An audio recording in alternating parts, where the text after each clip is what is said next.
que se nos hace muy tarde. Entonces, acabo de...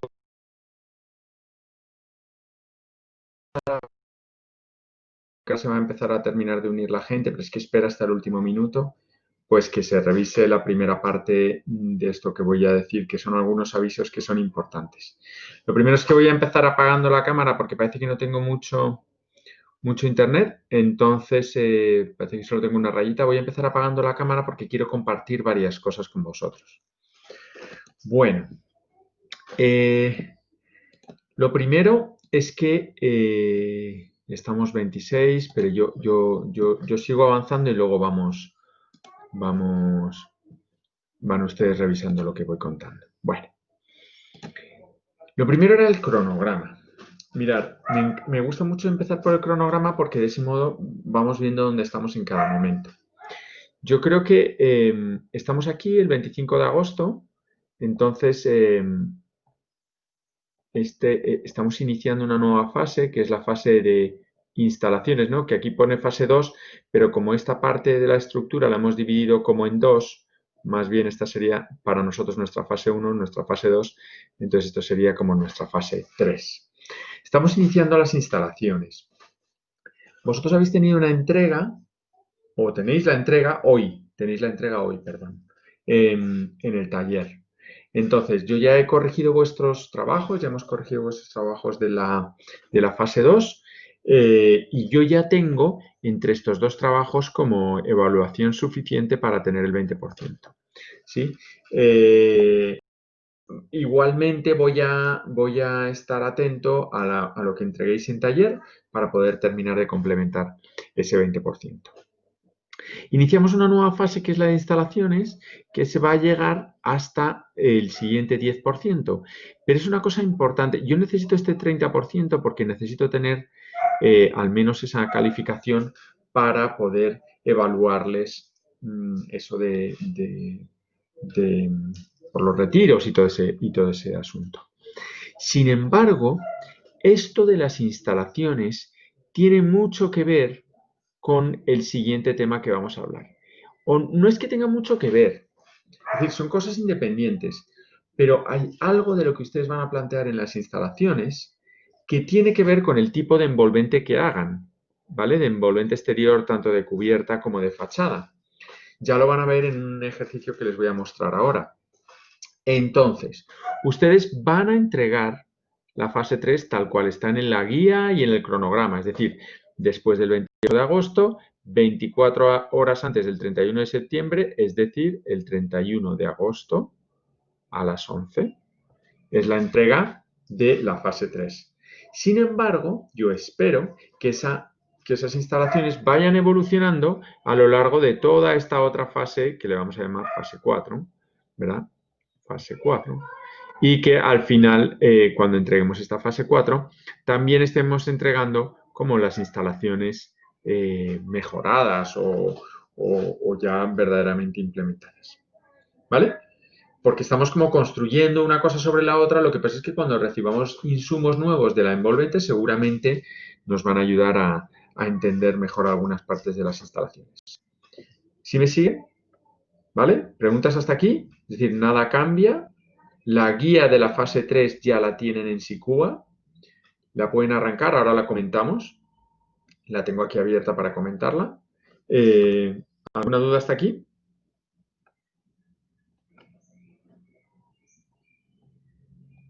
Hola Juanma, yo tengo una pregunta. Entonces, dentro de 8 días también tenemos entrega. Claro, así es la vida. Sí, es muy dura. Esto de las 8. Sí, tienen entrega de instalaciones. Van a ver que el ejercicio de instalaciones es relativamente sencillo, ¿vale? Van a tener entrega de instalaciones, sin embargo, como les digo, tienen que pensar que esas instalaciones es como una primera aproximación y que después cuando trabajen la envolvente exterior, van a tener más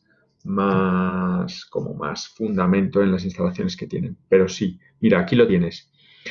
Fase 3, entrega 31 de agosto. Están viendo yo creo que estarán viendo la guía que ya he subido a SICUA. Entonces, el 31 de agosto a las 11:30 tienen que entregar la fase 3. Aquí tienen la fase 1 a la fase 2 y yo voy acumulando como textos. Entonces, leamos un momentito la fase 3 en qué consiste, para que lo entiendan y que no quede dudas, a ver si ya estamos suficientes en clase y si no, se lo dicen a sus compañeros, 35 en clase, no estamos todos, me preocupa, porque son las 11:37, pero si no, pues que la gente, por favor, se vea la grabación.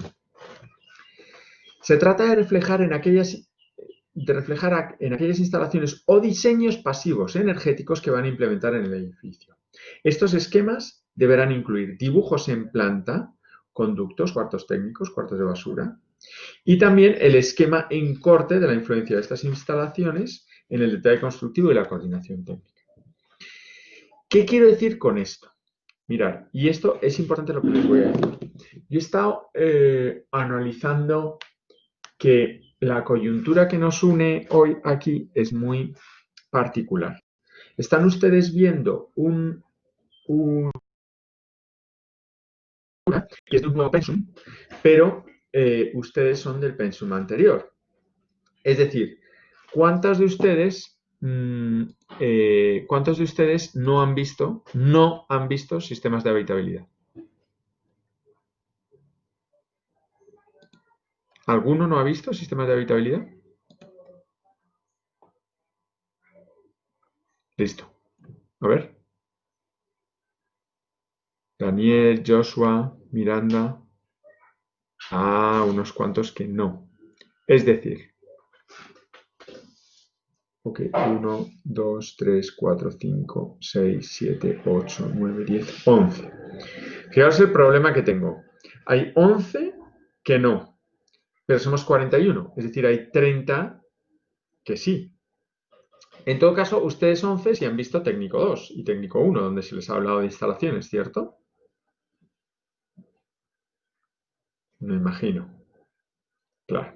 Entonces, ¿cuál era mi problema? Si yo les contaba ahora a todos otra vez el tema de las instalaciones que ustedes han visto en técnico 2, pero sobre todo de manera muy, muy ampliada en sistemas de habitabilidad, pues menudo rollo. Es decir, no capto su atención y sobre todo no aprendemos nada nuevo.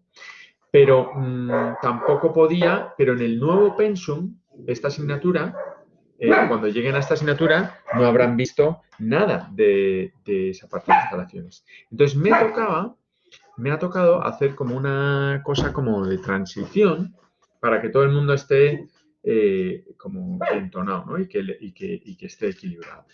Si yo arranco desde el punto 1, electricidad, y todos los componentes de la electricidad, no sé qué, pues todos los de sistemas de habitabilidad dicen, pues ¿para qué es esta clase?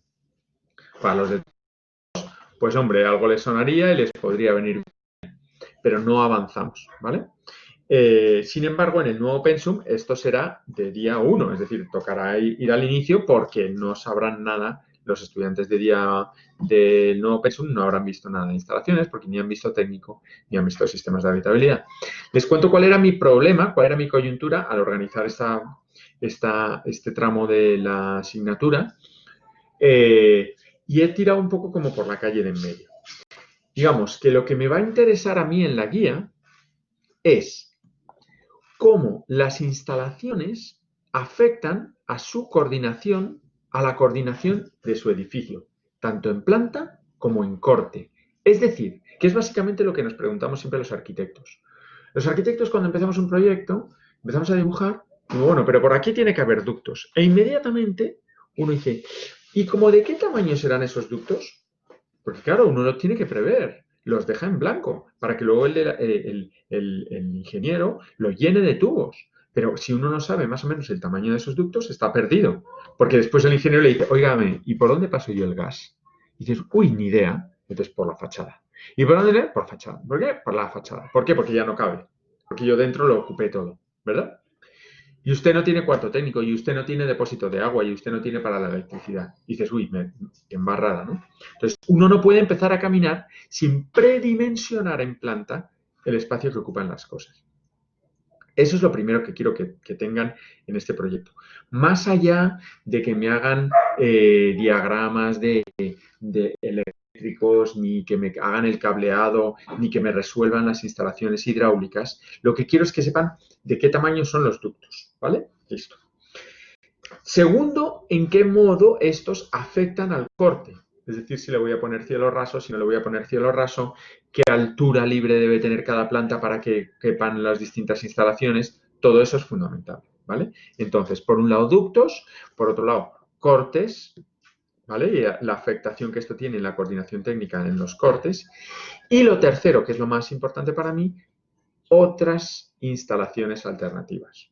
Es decir, me voy a centrar más en algunas instalaciones que no son las exactamente comunes, pero que les puedan dar ideas a ustedes de por dónde va la vida, ¿no? De por dónde van las instalaciones, digamos, y qué tal si no pienso en las instalaciones como una cosa que simplemente tengo que poner, sino en la que puedo innovar y puedo hacer pequeñas cositas que mejoren la vida de los usuarios.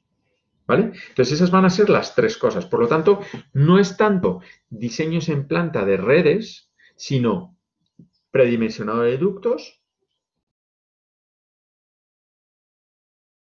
corte de esas instalaciones, y cómo afectan esas instalaciones en corte, y cuáles van a ser las instalaciones opcionales que voy a meter en el diseño. Por ejemplo, voy a hacer recuperación de aguas grises. Entonces, si hago recuperación de aguas grises, necesitaré un espacio en el sótano para el depósito de recuperación, para el intercambio de los fluidos, para cambiar el agua y reciclarla, en fin, eso.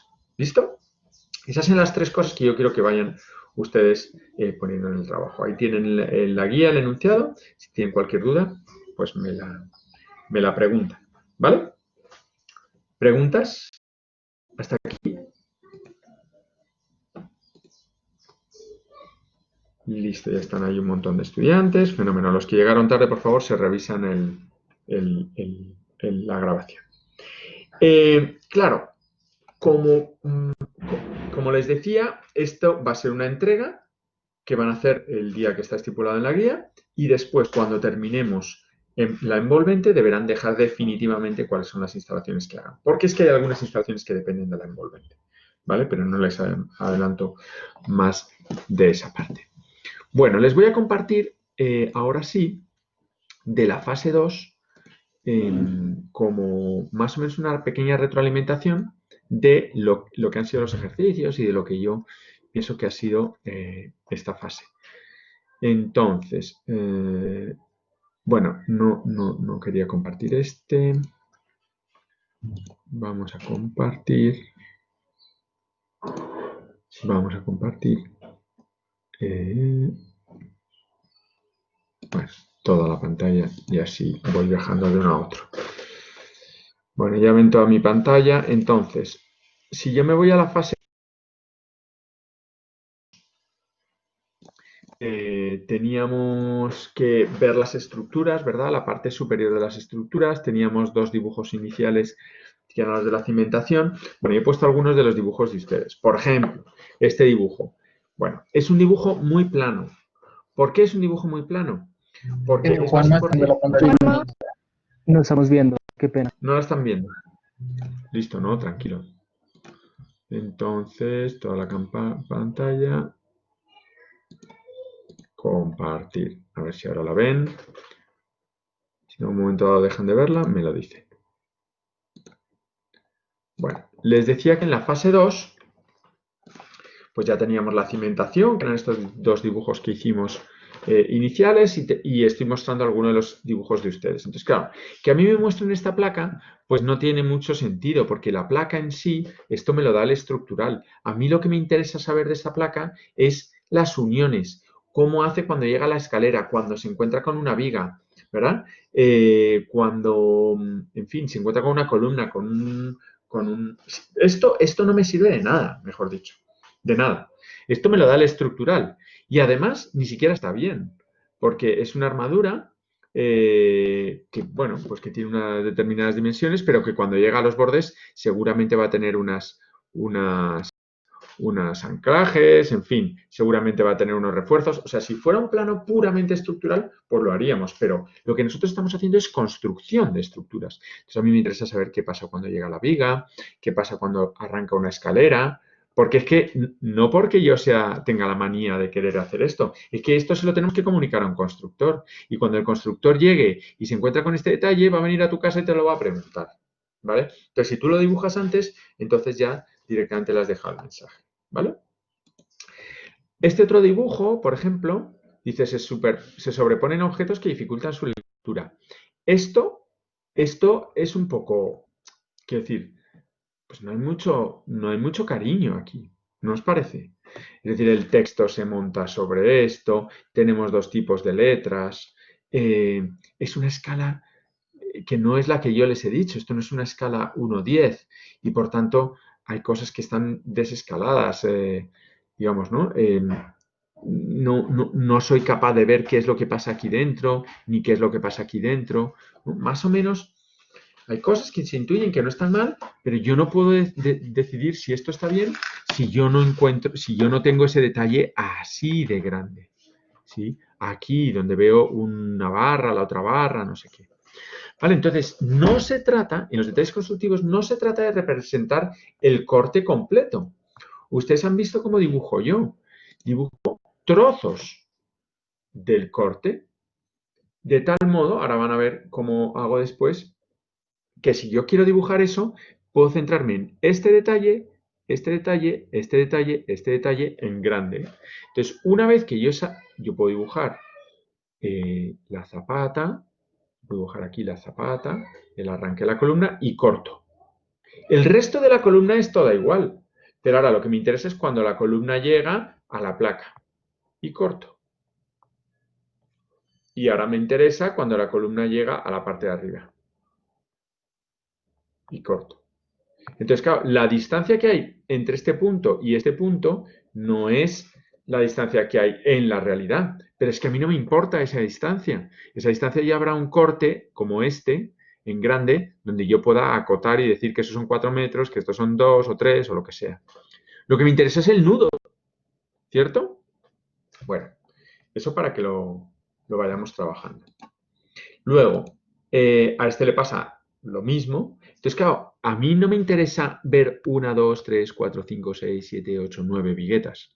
Me interesa con ver una tipo, una donde llega la escalera y una donde llega aquí, tengo toda la variabilidad de viguetas. No me interesa que me copien 10.000 veces las viguetas. No me interesa ver todos los flejes de la estructura. Me interesa ver que cuando llego al nudo los flejes aumentan y que en la zona central disminuyen. Entonces, para eso, con tener esta parte del detalle, me sobra. Eso sí, mucho más grande, ¿vale? A una escala mucho más grande, donde vea que es que esta barra tiene que doblarse, que la otra, bueno, todo lo que ya les explico, ¿cierto? Entonces, claro, además, ni siquiera tienen líneas paralelas, o sea, no sé, este detalle, esta baranda, que además de que te caes, y que el otro día les explicaba que una baranda está ser porque te caes, ¿no? Tiene que tener balaustres o vidrio o algo. Además, ni siquiera las líneas son paralelas. Y cuando llega, está desconectada de su función estructural, es decir, no sé cómo se apoya aquí y no sé cómo se apoya aquí. Por lo tanto, no me está dando ningún dato, no la dibujo para nada. ¿Cierto? Bueno. Entonces, dicho esto, bueno, aquí hay otro detalle que está bastante mejor, pero dice algo de lo anterior, ¿no? Todavía no me está dando datos de la estructura y, sobre todo, pues no hay quien lea el texto, ¿vale? En la entrega que hicieron, asegúrense de que los textos se leen, ¿vale? Y el grafismo, aquí se ven más los puntitos que el perímetro de lo que es lo que está cortado, los elementos arquitectónicos se pierden, los puntitos se meten dentro de las barras, mejor dicho, que mejor que intentar hacer muchos hats, muchos achurados y sombras y no sé qué, lo que es importante es el dibujo de los elementos. Si no, pues no es inteligible, no se puede leer. ¿Vale? Bueno, les he dibujado aquí algunos detalles para dejárselos sobre cómo solucionaría yo esto. Entonces, en la primera de las opciones, en el caso 1, lo que estábamos hablando era de unos pórticos. Alguien me preguntaba, ¿esta columna se interrumpe? No, hombre, en el dibujo parece que se interrumpe, pero lo que se está mostrando en el dibujo, en el esquema del corte, no es que la columna se interrumpa, sino que la columna, que hay un muro que se retranquea para que haya una persona y no le llueva, Sí, pero la columna es constante. Lo que pasa es que si yo hago ese dibujo en planta, habrá un lugar, no sé, donde yo pueda tener aquí una persona, y entonces habrá una columna aquí, y una columna aquí, o una columna aquí, ¿no? Pero no en todo el espacio, y lo que yo estoy representando en el corte es como por aquí. Y entonces por eso se está viendo este muro, ¿vale? Pero la columna es constante. No puedes hacer una columna aquí y apoyarla sobre la nada y pensar que hay continuidad estructural entre esto y esto. Todos habéis visto técnico 1 y técnico 2 y sabéis que eso no puede ser o no es deseable. Y si esta columna llega aquí, aquí se tiene que montar una viga del demonio, o sea, muy grande, una viga de transición. ¿Listo? Bueno, entonces aquí veis este esquema, el esquema estructural es, claro, si esto mide 5 metros y esto mide, pues no sé, quedan 8 o 9 metros, lógicamente las vigas principales van en este sentido. Y cuando yo les decía, elijan ustedes el sentido del pórtico, pues el sentido de las columnas largo debe ser el sentido del máximo esfuerzo. Entonces tienen que estar orientadas en este sentido. ¿Sí? Esas serán las vigas principales. Esos son los pórticos principales. Y las viguetas son las que recorren el lado corto del edificio. ¿Vale? Alguno de ustedes me preguntaba y me decía, claro, si yo corto exactamente por donde está la viga, si corto exactamente por donde está la viga, no veo las viguetas. Y es verdad, si uno corta por donde está la viga, no ve las viguetas. Si le pasa eso en un detalle constructivo, no pasa nada. Hace dos cortes.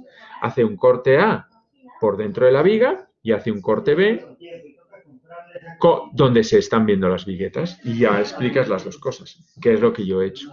El corte A tiene un arranque de la columna, sería como esta zona de acá, arranque de la columna y se ve cómo la viga pasa, cómo los flejes aumentan, cómo es una viga aérea, ¿verdad? Es decir, por aquí hay plantas, hay aire. ¿No? Como cuando llego con esa viga a la pantalla de excavación, si la pantalla ya está hecha, se tiene que unir, como les expliqué, con unos taladros de manera posterior, en fin, todo eso. Y puedo hacer un corte B un poquito más allá, donde ya sí estoy viendo las viguetas. Entonces estoy viendo la viga, cómo llega a la columna y veo las viguetas. ¿Vale? Es decir, puedo hacer dos cortes. Me lo impide. Tengo la unión con esta viga, bueno, y he hecho aquí un detalle de la unión como con alas de gaviota, de lo que les expliqué para las escaleras, y una viga de inercia variable que me he inventado, puesto que como esto es un borde,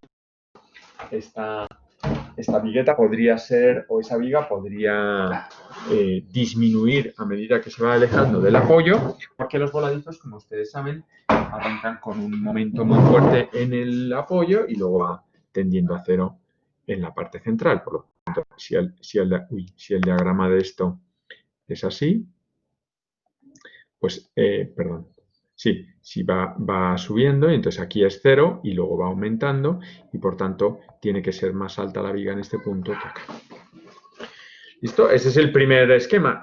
La segunda opción, lo que les planteaba es que en vez de ser pórticos, pues lo que se ocurría es que los dos laterales se convertían en unos muros. Esta solución es muy buena porque en realidad lo que tú estás haciendo es construyendo una medianera que sirve estructuralmente, pero que además sirve de separación con los vecinos, ¿no?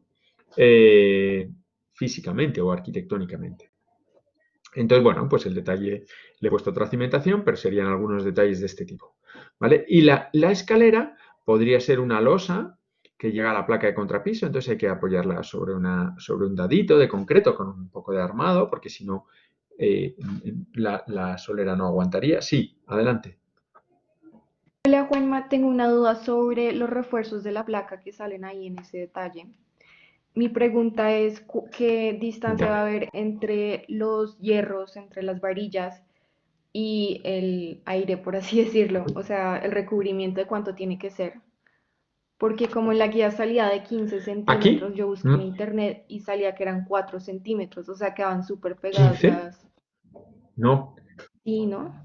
15. Ah, esa es la maciza. Ah, ok, sí. Pero igual, ¿cuánto A ver, tendría que espera. tener? No, Placa de contrapiso de 15 centímetros, pero eso no es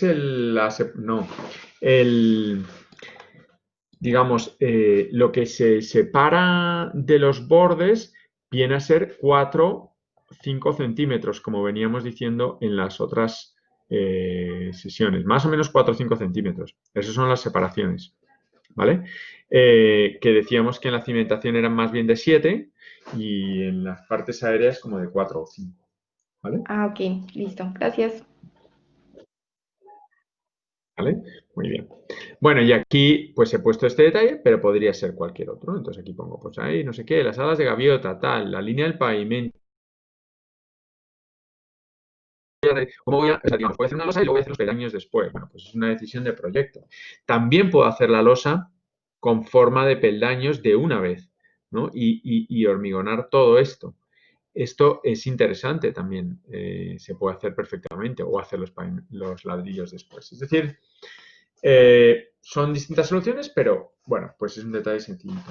Les quería traer, esto se lo voy a dejar, entonces no hay problema, aquí lo tienen, lo voy a guardar como rayado.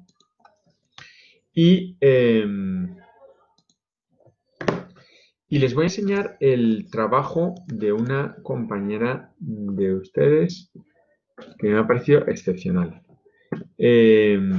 Para que vean hasta dónde se puede llegar y seguramente esto se puede implementar muy bien a su proyecto, que es lo que yo quiero que pase, que el trabajo que hagan ustedes aquí no tengan la sensación de que simplemente lo están haciendo, sino que además lo pueden implementar al taller, ¿no? Entonces, Valentina Lizcano, que no sé si está por ahí. ¿Estás por ahí, Valentina? Sí, aquí estoy. Hola Valentina, está muy bien tu trabajo. Entonces, por ejemplo, arranca con la fase 1, opciones de cimentación, la 1 y la 2, pero ya va como recapitulando y va incluyendo en el trabajo lo anterior, porque su trabajo anterior lo va corrigiendo. Entonces tiene una de cimentación como hablábamos, el segundo está súper bien, los métodos de representación son iguales en un sitio y en otro, las líneas, las letras se leen, tiene escala, tiene cotas, mejor dicho, está cuidadito, ¿no? Luego el otro dibujo con la pantalla ido adquiriendo con el mismo tipo de texto y del... ¿verdad? Y cuando llega a la fase nueva, pues esta opción ella hace un corte donde se ven todas las viguetas, este esquemita general, pero luego se va acercando a las zonas. Eso también se puede hacer. Entonces, la escalera. Bueno, aquí tiene un pequeño fallo porque, claro, si cortas por la viga no estarías viendo las viguetas o si estás viendo las columnas estarías lo que es dicho de otro modo. Si tú estás viendo el interior, las tripas de la columna, es que deberías estar viendo las tripas de la viga, porque están en el mismo sitio. Entonces no estarías viendo las viguetas. Pero bueno, no pasa nada. O sea, o ves las vigas y las columnas, o te pones un poquito más allá y entonces no ves la viga, no ves la columna, perdón, ves la viga, pero la secundaria, estarías viendo esta viga secundaria, bueno, no puedo pintar aquí, y las viguetas, pero no verías el interior de la columna. Detalles de la escalera, de la baranda, todo lo que yo les explico es para que lo dibujen, lo implementen en su detalle y les sirva también para su proyecto, ¿sí? Entonces, en el ejercicio anterior, pues si yo pongo la losa de la escalera, pero no pongo cómo voy a diseñar la baranda, pues no he avanzado nada, ¿vale? Y lo que yo les estoy poniendo les sirve directamente para su proyecto.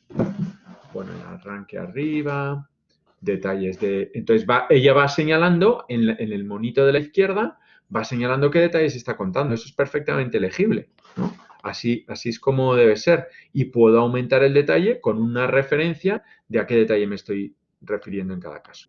¿Vale? Un montón de trabajo y que está además muy bien terminado. Otra opción con una zanca o una gualdera metálica, pues nada, muy bien.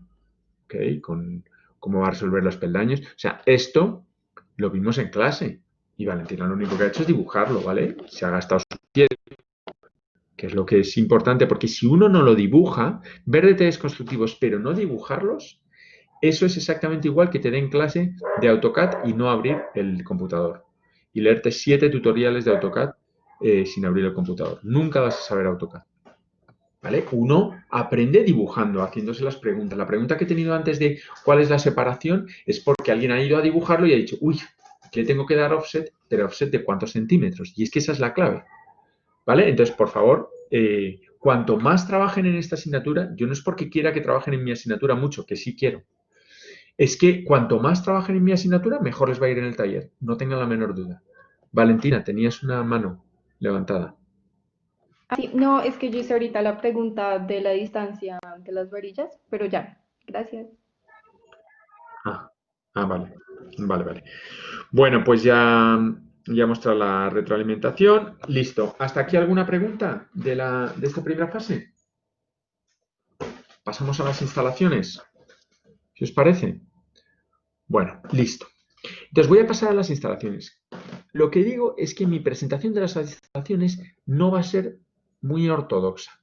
Y no es muy ortodoxa por lo que os he dicho, por la casuística de que ustedes son un caso extraño. Algunos tienen sistemas de habitabilidad, otros tienen solo técnico, algunos tienen las dos, pero ninguno de ustedes se supone que son los usuarios finales de esta asignatura. Los usuarios finales de esta asignatura son unos estudiantes que no han visto nada de instalaciones. Entonces, me ha tocado hacer como una especie de cosa de coyuntura, pero yo creo que me ha quedado muy interesante. A ver qué os parece. Bueno, vosotros sois los que me lo tendréis que decir. Entonces, yo voy a arrancar y voy avanzando y ustedes si tienen alguna pregunta, pues me cortan, por favor, como siempre, ¿vale? A ver si esto raya, sí raya. Bueno, conceptos generales de las instalaciones. Entonces, les voy a hablar un poquito muy en general qué es esto de los sistemas en los edificios. Les voy a hablar muy en general, pero muy en general de las diversas instalaciones que hay, pero me voy a ir a mirar unas instalaciones sobre un ejemplo de un edificio. Un edificio mío, que lo tengo muy fotografiado, que me lo sé muy bien, y vamos a intentar entender qué es eso de las instalaciones sobre un edificio diseñado para que vean la complejidad en un caso práctico, ¿vale? La complejidad o no complejidad. Y las posibilidades que se les abren a ustedes en el proyecto sobre un caso práctico. Bueno, este es el esquema básico que les explicaba Camilo el primer día de clase, de los sistemas Creo de que los soy yo, edificios. pero no estoy viendo la pantalla. ¿Y los demás lo están viendo? No, yo No, tampoco. yo tampoco. Tan educados y entonces no me dicen nada y yo me puedo pasar aquí toda la mañana. Es que esto de ir compartiendo distintas aplicaciones, al final algunas se quedan en el camino. ¿Ya están, cierto? Sí, ahí estamos viendo. Gracias. Buenísimo.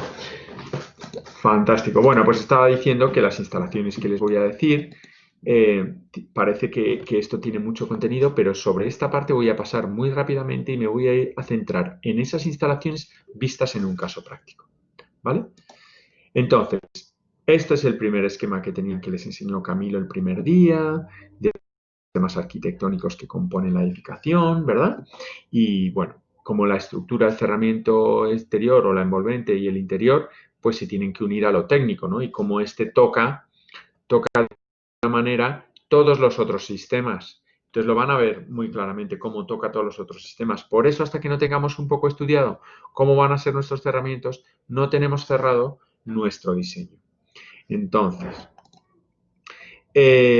lo que hacen las instalaciones, ¿qué hacen?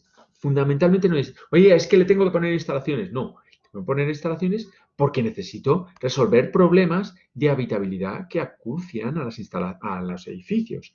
Son problemas térmicos, acústicos, de iluminación, de seguridad, de transporte, de comunicación y sanitarios.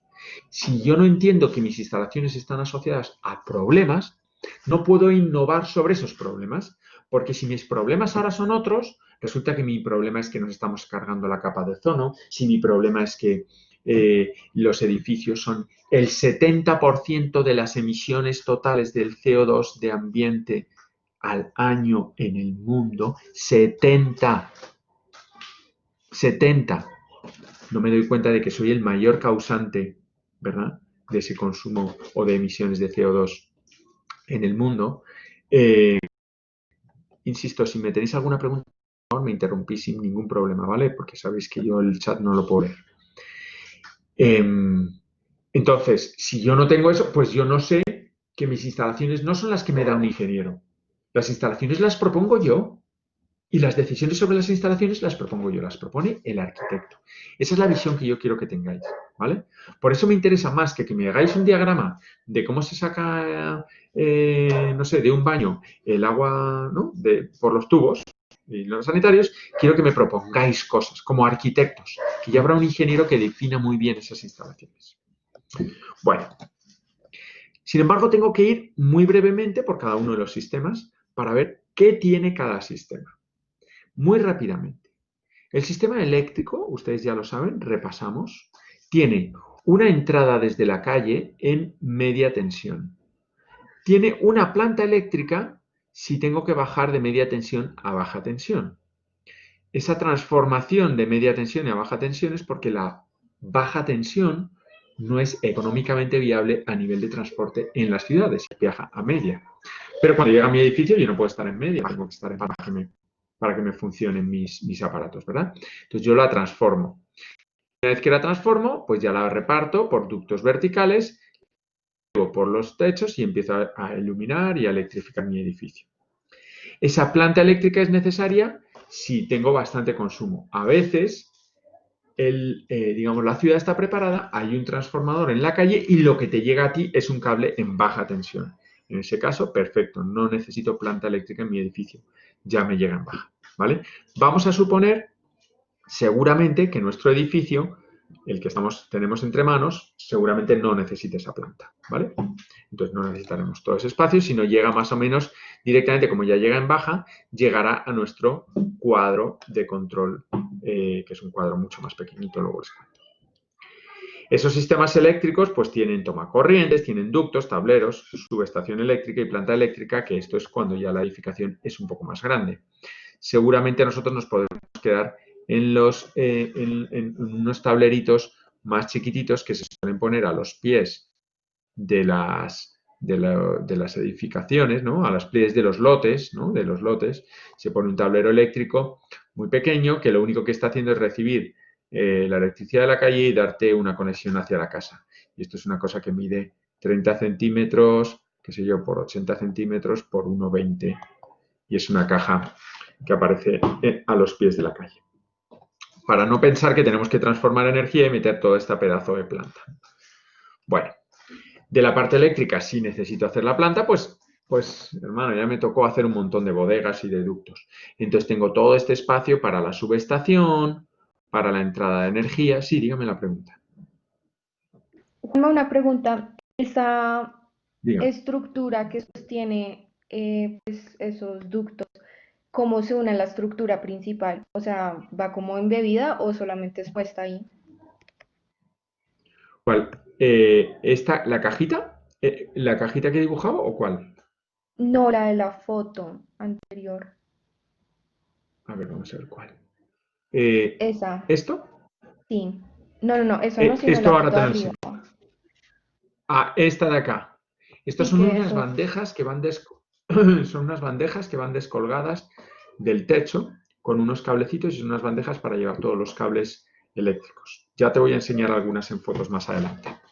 Ok, ¿Vale? gracias. O sea, no, quedaros simplemente con el sistema porque luego lo vamos a ver todo esto en el edificio de referencia. Entonces, bueno, aquí tenemos, voy a ponerlo esto en modo presentación. La iluminación es una parte de la electricidad. Es la parte en la cual trabajo como los planos de iluminación. Esto es muy importante, es una profesión completa porque la iluminación que necesitan distintos ambientes, todas son diferentes, ¿no? No es lo mismo tener la iluminación de un hospital, de una oficina, de un aula o de una iglesia. Entonces, bueno, pues tiene también una red, pero es similar a la eléctrica. Una es para corriente y otra es para iluminación. La parte del sistema técnico hidráulico es ciertamente complejo porque de la hidráulica, luego les mostraré, la normal es la que me llega a un suministro desde la calle. Yo tengo un tanque donde almaceno para tener suministro suficiente en horas punta, ¿no? Para no depender solo del caudal que me llega momentáneamente, sino tener más reserva. De ese tanque tengo un cuarto de bombas, tengo una bomba, que es un elemento que impulsa, porque claro, el agua siempre viene por abajo, no cae por gravedad, impulsa el agua hacia arriba y a través de estos ductos generales van saliendo derivaciones a cada una de las viviendas. Hay algunos sistemas hidráulicos diferentes, ¿vale? En el cual yo impulso esto directamente hasta un tanque aquí arriba, lleno este tanque y entonces ya empiezo a bajar por gravedad, ¿verdad? Y hay muchos sistemas asociados diferentes, pero digamos este es el esquema típico hidráulico, ¿vale? Frente a ese suministro tengo luego también la recogida, que aquí haremos mucho hincapié y me gustaría que vosotros hicierais mucho hincapié porque cuando yo tengo agua de lluvia, ¿verdad? La lluvia cae, lo mejor sería que las ciudades permitieran que el agua percolara, se volviera a colar al terreno a través de los árboles. ¿Por qué? Primero porque alimento los árboles, porque vuelvo a realimentar los acuíferos, en fin, todo eso. Pero además, porque cuando yo pongo imaginaros que ustedes ponen una sartén en medio del campo. El campo estaba preparado para drenar ese agua, pero si ustedes ponen una sartén, ese agua la recogen. Ahora, si esa sartén, en vez de ser del tamaño de una sartén para freír un huevo, tiene 40 hectáreas de dimensión, ¿verdad? Imaginen el agua que recogen. Entonces, toda ese agua que ustedes recogen, la tienen que canalizar a través de sus edificios y mandar a un colector. Entonces, cuando yo acumulo el área de recogida de toda una ciudad y lo intento meter en colectores, no existen colectores suficientemente gordos para poder llevar todo ese agua. Entonces, lo interesante es que las ciudades o los edificios, primero, el agua que recojan, en gran parte, la puedan reutilizar de algún modo dentro de sus edificios. Es decir, la usen para regar, la usen para las duchas, el agua de lluvia.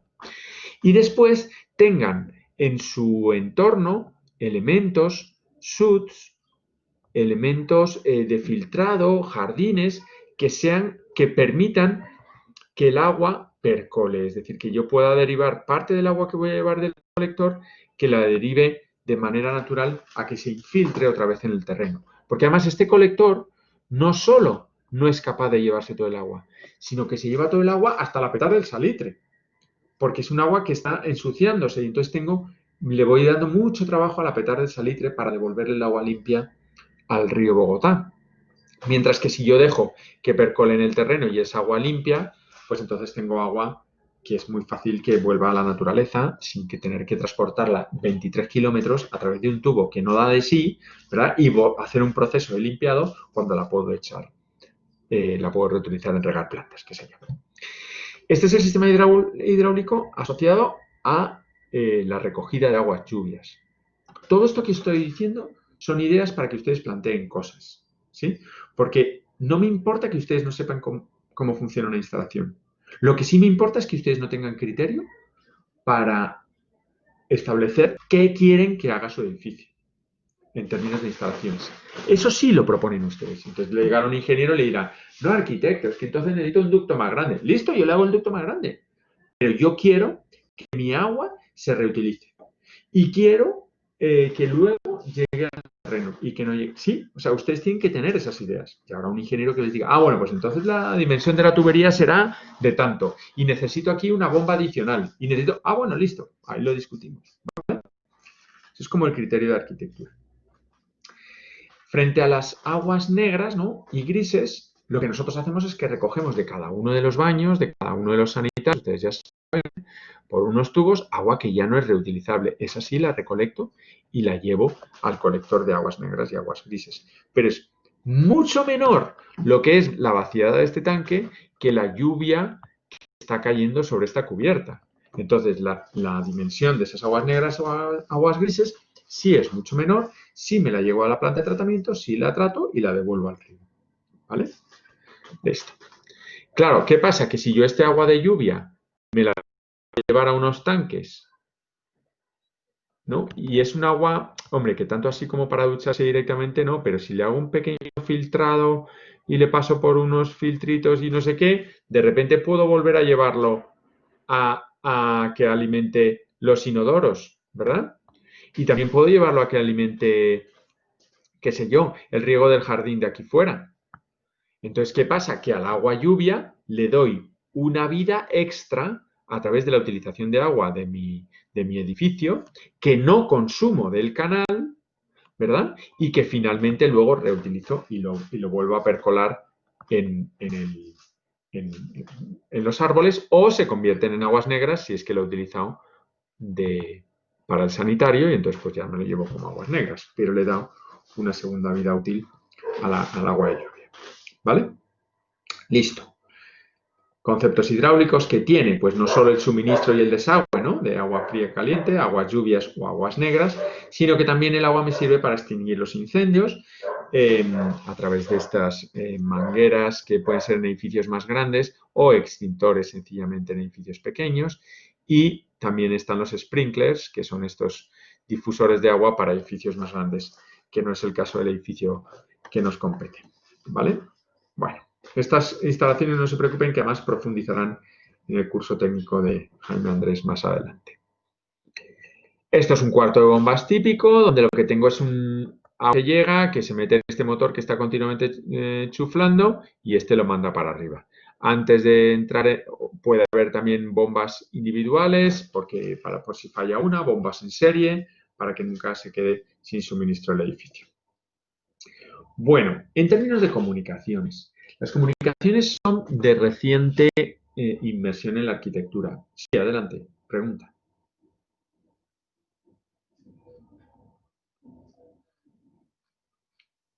¿Hola?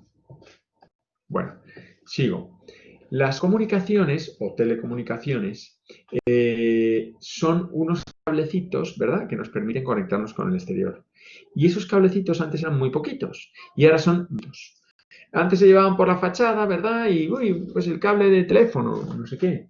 La antena de la tele, no sé qué. Pero es que ahora es tal la vorágine de cables de distintos distribuidores, de suministradores, de internet, de telefonía y demás, que requiere un pensamiento más global dentro de los edificios. Ya no vale subirlos por la fachada de cualquier manera, sino que llegan de nuevo teóricamente enterrados desde la calle, aunque a veces vienen pues aquí en Bogotá están siempre en cableado aéreo, ¿no? Pero podría ir a bajar a una arqueta a pie de calle e entrar a mi strip de comunicaciones.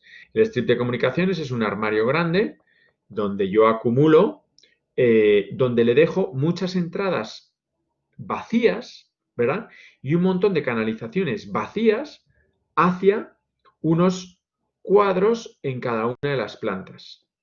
¿Para qué son esas canalizaciones vacías? Para que si mañana Tigo mete un cable y dice, ya ha venido Tigo a la ciudad. Entonces llega Tigo por acá, mete por esa canalización vacía, sube por aquí, sube a no sé qué y usted ya puede instalar Tigo en su casa. ¿Sí? Entonces necesitas una serie de canalizaciones vacías para Movistar, para no sé quién. ¿Sí? Ese es un poco el esquema. Listo. Estos son los recintos de comunicaciones, este es un data center, bueno, unos sistemas de cables bastante complejos. Luego tenemos los sistemas de seguridad que nos avisan de si hay humo, de si hay demasiada gente en un sitio. En fin, son detectores y son sistemas más sencillitos, que los aparatos más grandes que tienen son estos. ¿Para qué les enseño esto? Para que ustedes empiecen a ver que hay un montón de maquinitas que hay que alojar dentro de nuestro edificio, ¿vale? Y adicionalmente el ascensor, obviamente, que en nuestro caso no voy a pasar por él porque ya lo trabajarán más adelante y además en nuestro edificio no tenemos ascensor. Lo que sí es muy importante es que vean que eso obliga a una coordinación técnica.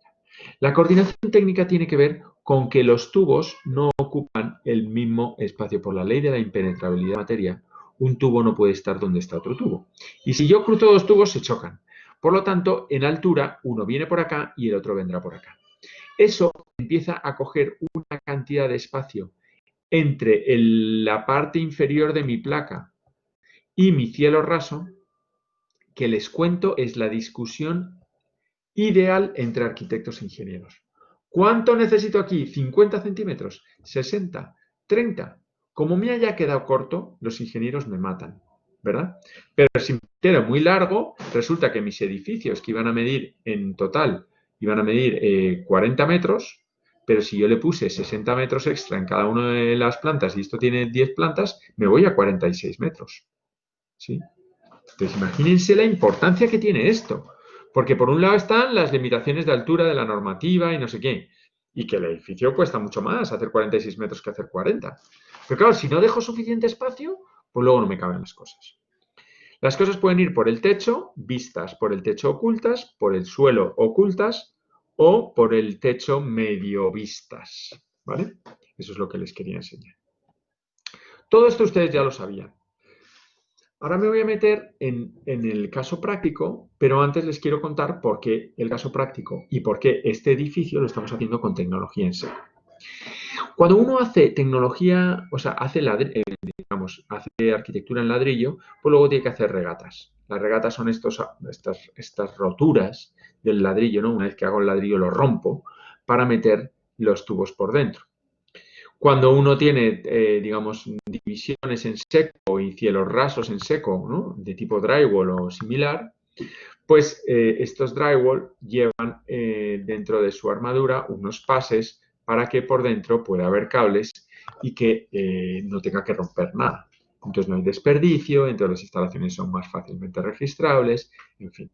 Entonces, este es el tipo de arquitectura que vamos a ver, de envolventes interiores que vamos a tener en cuenta para nuestro proyecto y también vamos a intentar evitar que en nuestro proyecto pasen cosas de estas, que esto es exactamente lo mismo a que si alguien abre este cielo raso y abre esta, ¿no? Se deprima y le prenda fuego, porque es que no hay nada más que hacer. Porque si alguien dice, es que me está fallando la electricidad, ahora vete tú ahí y encuentra dónde está el fallo.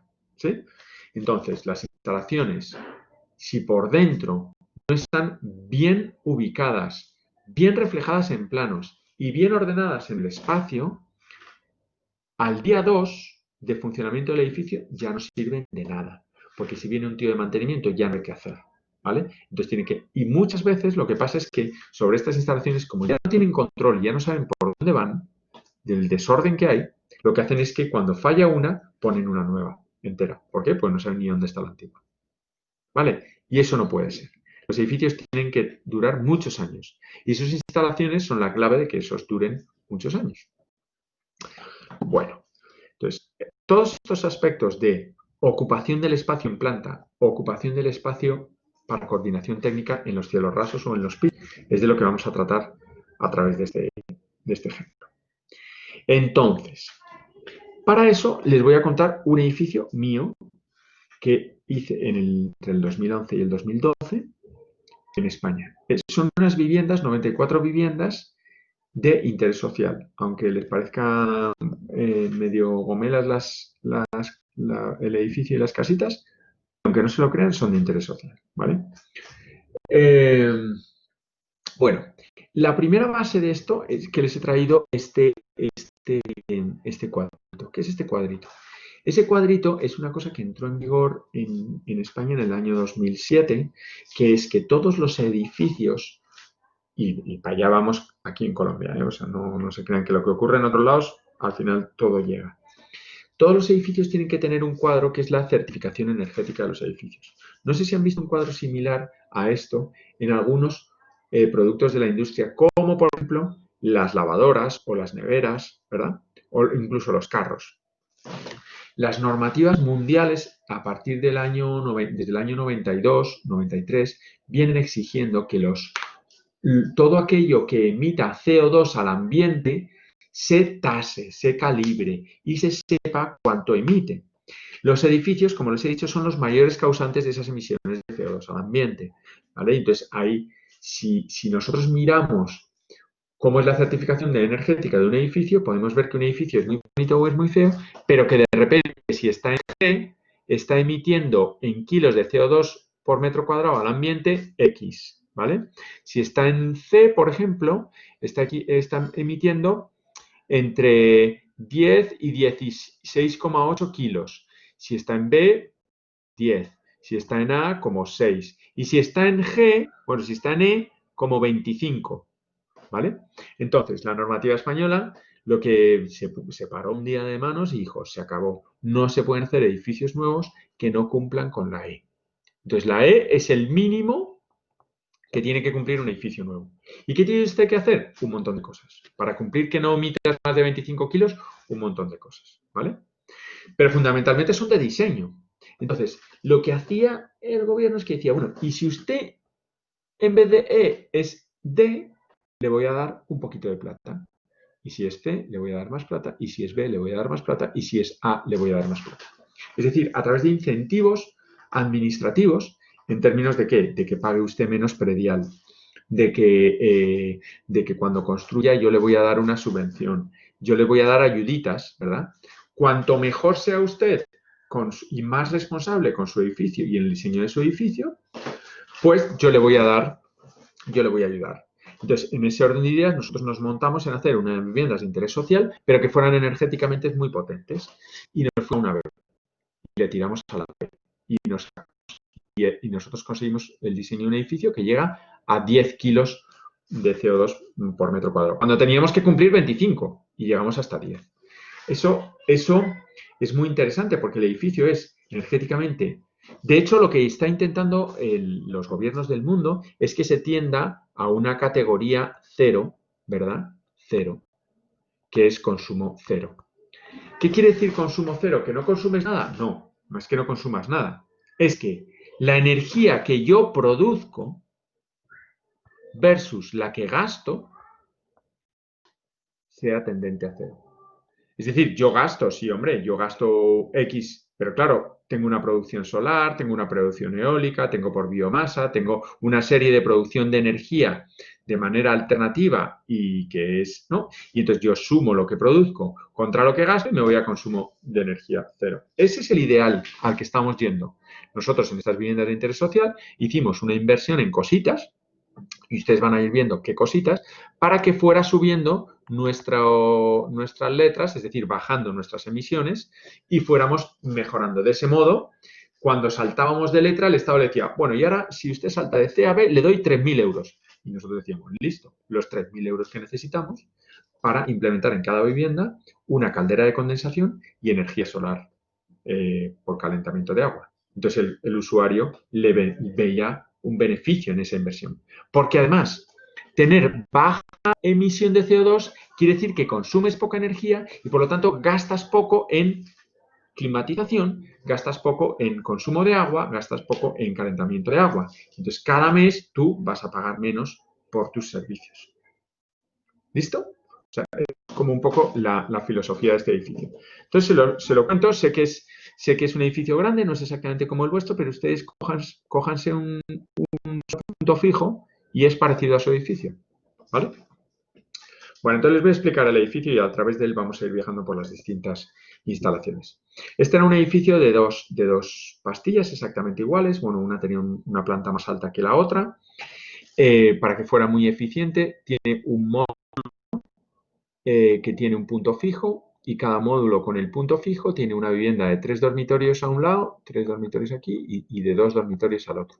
Y este módulo se repite 12 veces. 1, 2, 3, 4, 5, 6, 7, 8, 9, 10, 11 y 12. ¿Vale? Entonces, cada escalera y cada ascensor y cada punto fijo sería como un edificio, vamos a decir, independiente. Por lo tanto, ese podría ser perfectamente el edificio de ustedes. ¿Vale? Como les decía, son dos bloques. Uno tiene 4 plantas, el otro tiene 3 plantas, más ático. 4 plantas más ático, 3 plantas más ático. El ático en España es una tipología de vivienda que se tiene que retranquear de la fachada en la última planta, ¿no? Para que pues, la entrada de sol pues sea mayor en esas, ¿no? en algunos momentos. Entonces, puedes ir hasta el final de la fachada con todo el edificio y el ático se retranquea. ¿Vale? Con lo cual la tipología de ático es diferente. Teníamos 2 sótanos y por tanto en los sótanos es donde se acumulaban casi todas las instalaciones, casi todos los cuartos técnicos de nuestras instalaciones. En el sótano 2 mucho menos y en el sótano 1, que era el que estaba más cercano a los puntos fijos, pues es donde acumulábamos casi todos los ductos y todos los cuartos y todas las instalaciones. Bueno. Este es el plano del sótano 2 y empiezan a aparecer algunas cosas. El sótano 2 era casi puro parqueo, simplemente están los puntos fijos para llegar a cada una de las de las torres, digamos, ¿no? Y todo parqueos. Pero fíjense que en este sótano ya empieza a aparecer aquí un superdepósito. Este depósito, bueno, esto fue un concurso, entonces nosotros nos lo ganamos a base de, bueno, de la arquitectura que presentamos y luego también de muchas de las implementaciones que hacíamos en temas de ingeniería o de instalaciones. Todos estos son depósitos de aguas lluvias que las convertíamos. El agua lluvia llegaba a estos depósitos, ¿verdad? Aquí se convertía, o sea, le hacíamos unos tratamientos, unos pequeños filtrados y pasaba a otro depósito donde la coloreábamos.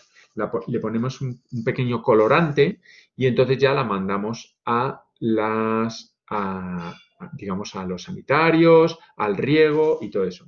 ¿Y por qué le ponemos el colorante? Porque, bueno, es un agua que, pese a que has tenido algunos tratamientos, no es de consumo humano, no se puede consumir. Entonces, pues tiene un pequeño colorcito para que nadie se equivoque si le sale en algún momento dado ese tipo de agua de alguno de los grifos, porque no se la vaya a beber, ¿vale? Y sirve para reutilizar en sanitarios, sirve para lavadoras y sirve sobre todo para el riego. Bueno, esta es la primera de las instalaciones. Las segundas, o sea, todas las demás instalaciones ocurren dentro de estos espacios, que ahora se los explico, están más grandes. Aquí vuelven a ver los puntos fijos, 1, 2, 3, 4, 5, 6, y los 6 de enfrente, que están aquí. Y entre medias, pues aquí le gastábamos mucho espacio a todo el tema de las instalaciones y a las bodegas, que cada vecino tenía un trasterito, ¿no? Una bodega. Entonces, si nos acercamos a uno de estos módulos, imaginen, este es el módulo de uno de los portales, entonces llegaba hasta aquí, ¿sí? Y luego está el siguiente a la derecha y a la izquierda.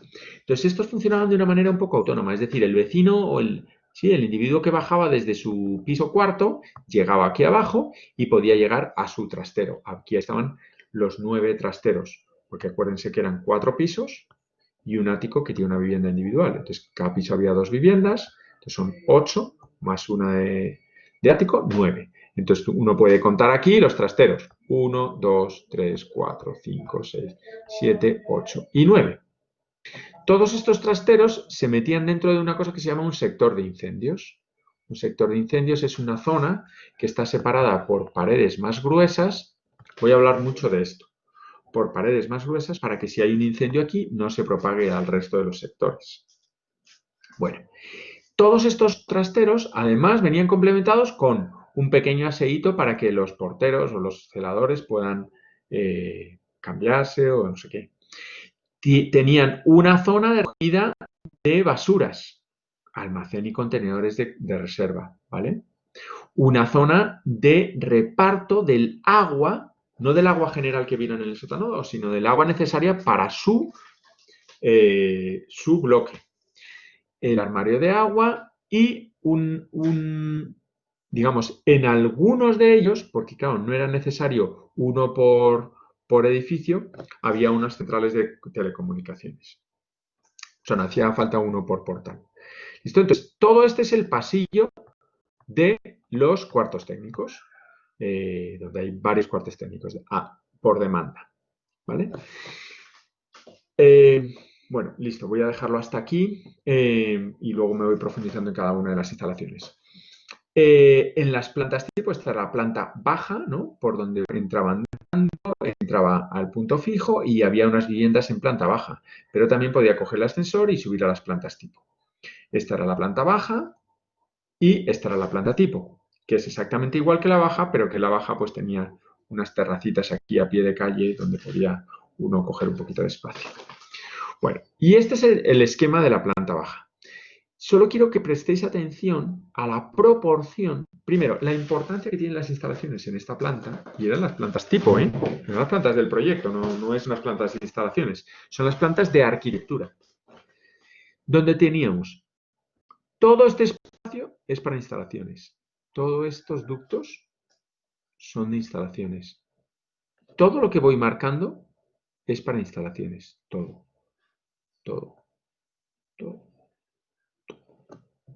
Fíjense la cantidad de espacio y les aseguro que es una pelea continua de uno frente a los ingenieros que ellos dicen quiero más, quiero más, quiero más. Y uno le dice, tengo menos, porque claro, cada metro cuadrado de esto es un metro cuadrado de vivienda de interés social que uno necesita vender, porque necesita que el usuario pueda, ¿no? Pues imagínense la cantidad de espacio que tenían esto, que eran unas instalaciones, bueno, pues con una relativa complejidad, pero nada fuera de lo común, nada que no vayan ustedes a tener, ¿vale? Fíjense toda esa cantidad de instalaciones. Siempre tienen que ir cerca del punto fijo. Y ojalá haya muy poquitos ductos, eso aviso a navegantes, que estén lejos del punto fijo. ¿Por qué? Porque el ducto que está lejos del punto fijo es un ducto que no es registrable. Aquí puede venir cualquiera de las compañías y mirar en los armarios, abrir por acá, abrir por allá, reparar, no sé qué, sin meterte en tu vivienda. Esto es un lugar no registrable y, por tanto, no es interesante. ¿Vale? Bueno. Listo. Para eso la definición arquitectónica es muy importante. Y llegamos a la cubierta. Y dices, uy, qué bonito, voy a hacer un jardín verde en la cubierta. Ni hablar. La cubierta era un enjambre de instalaciones. Entonces teníamos las super chimeneas por las que suben todas las ventilaciones. Pero hay chimeneas donde cada ducto, una chimenea. ¿Vale? Todo esto son chimeneas. Pero encima están los ascensores. Y por aquí van a estar las máquinas de aire acondicionado. Y por aquí los colectores solares.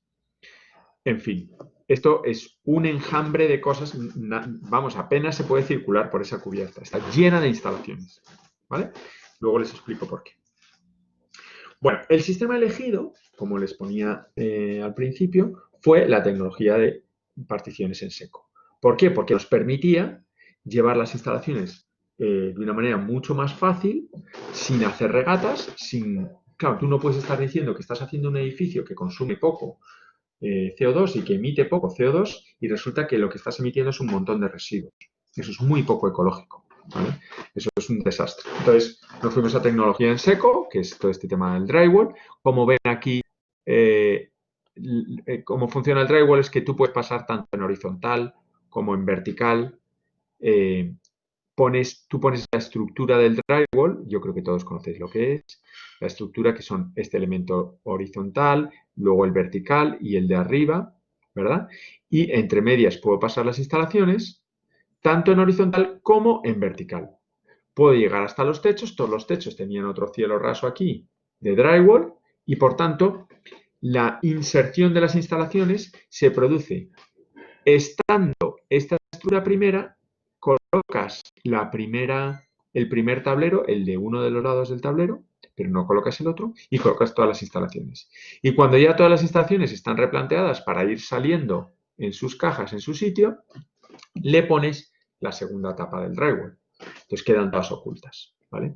Si un día yo tengo que romper, pues rompo una tablita de estas de drywall, que no le pasa nada, registro lo que sea, aunque con estas cajas de registro, teóricamente, si yo tiro de aquí, sé que hay un cable que me conecta con aquí y por tanto puedo meter un cable nuevo que hace así y sale.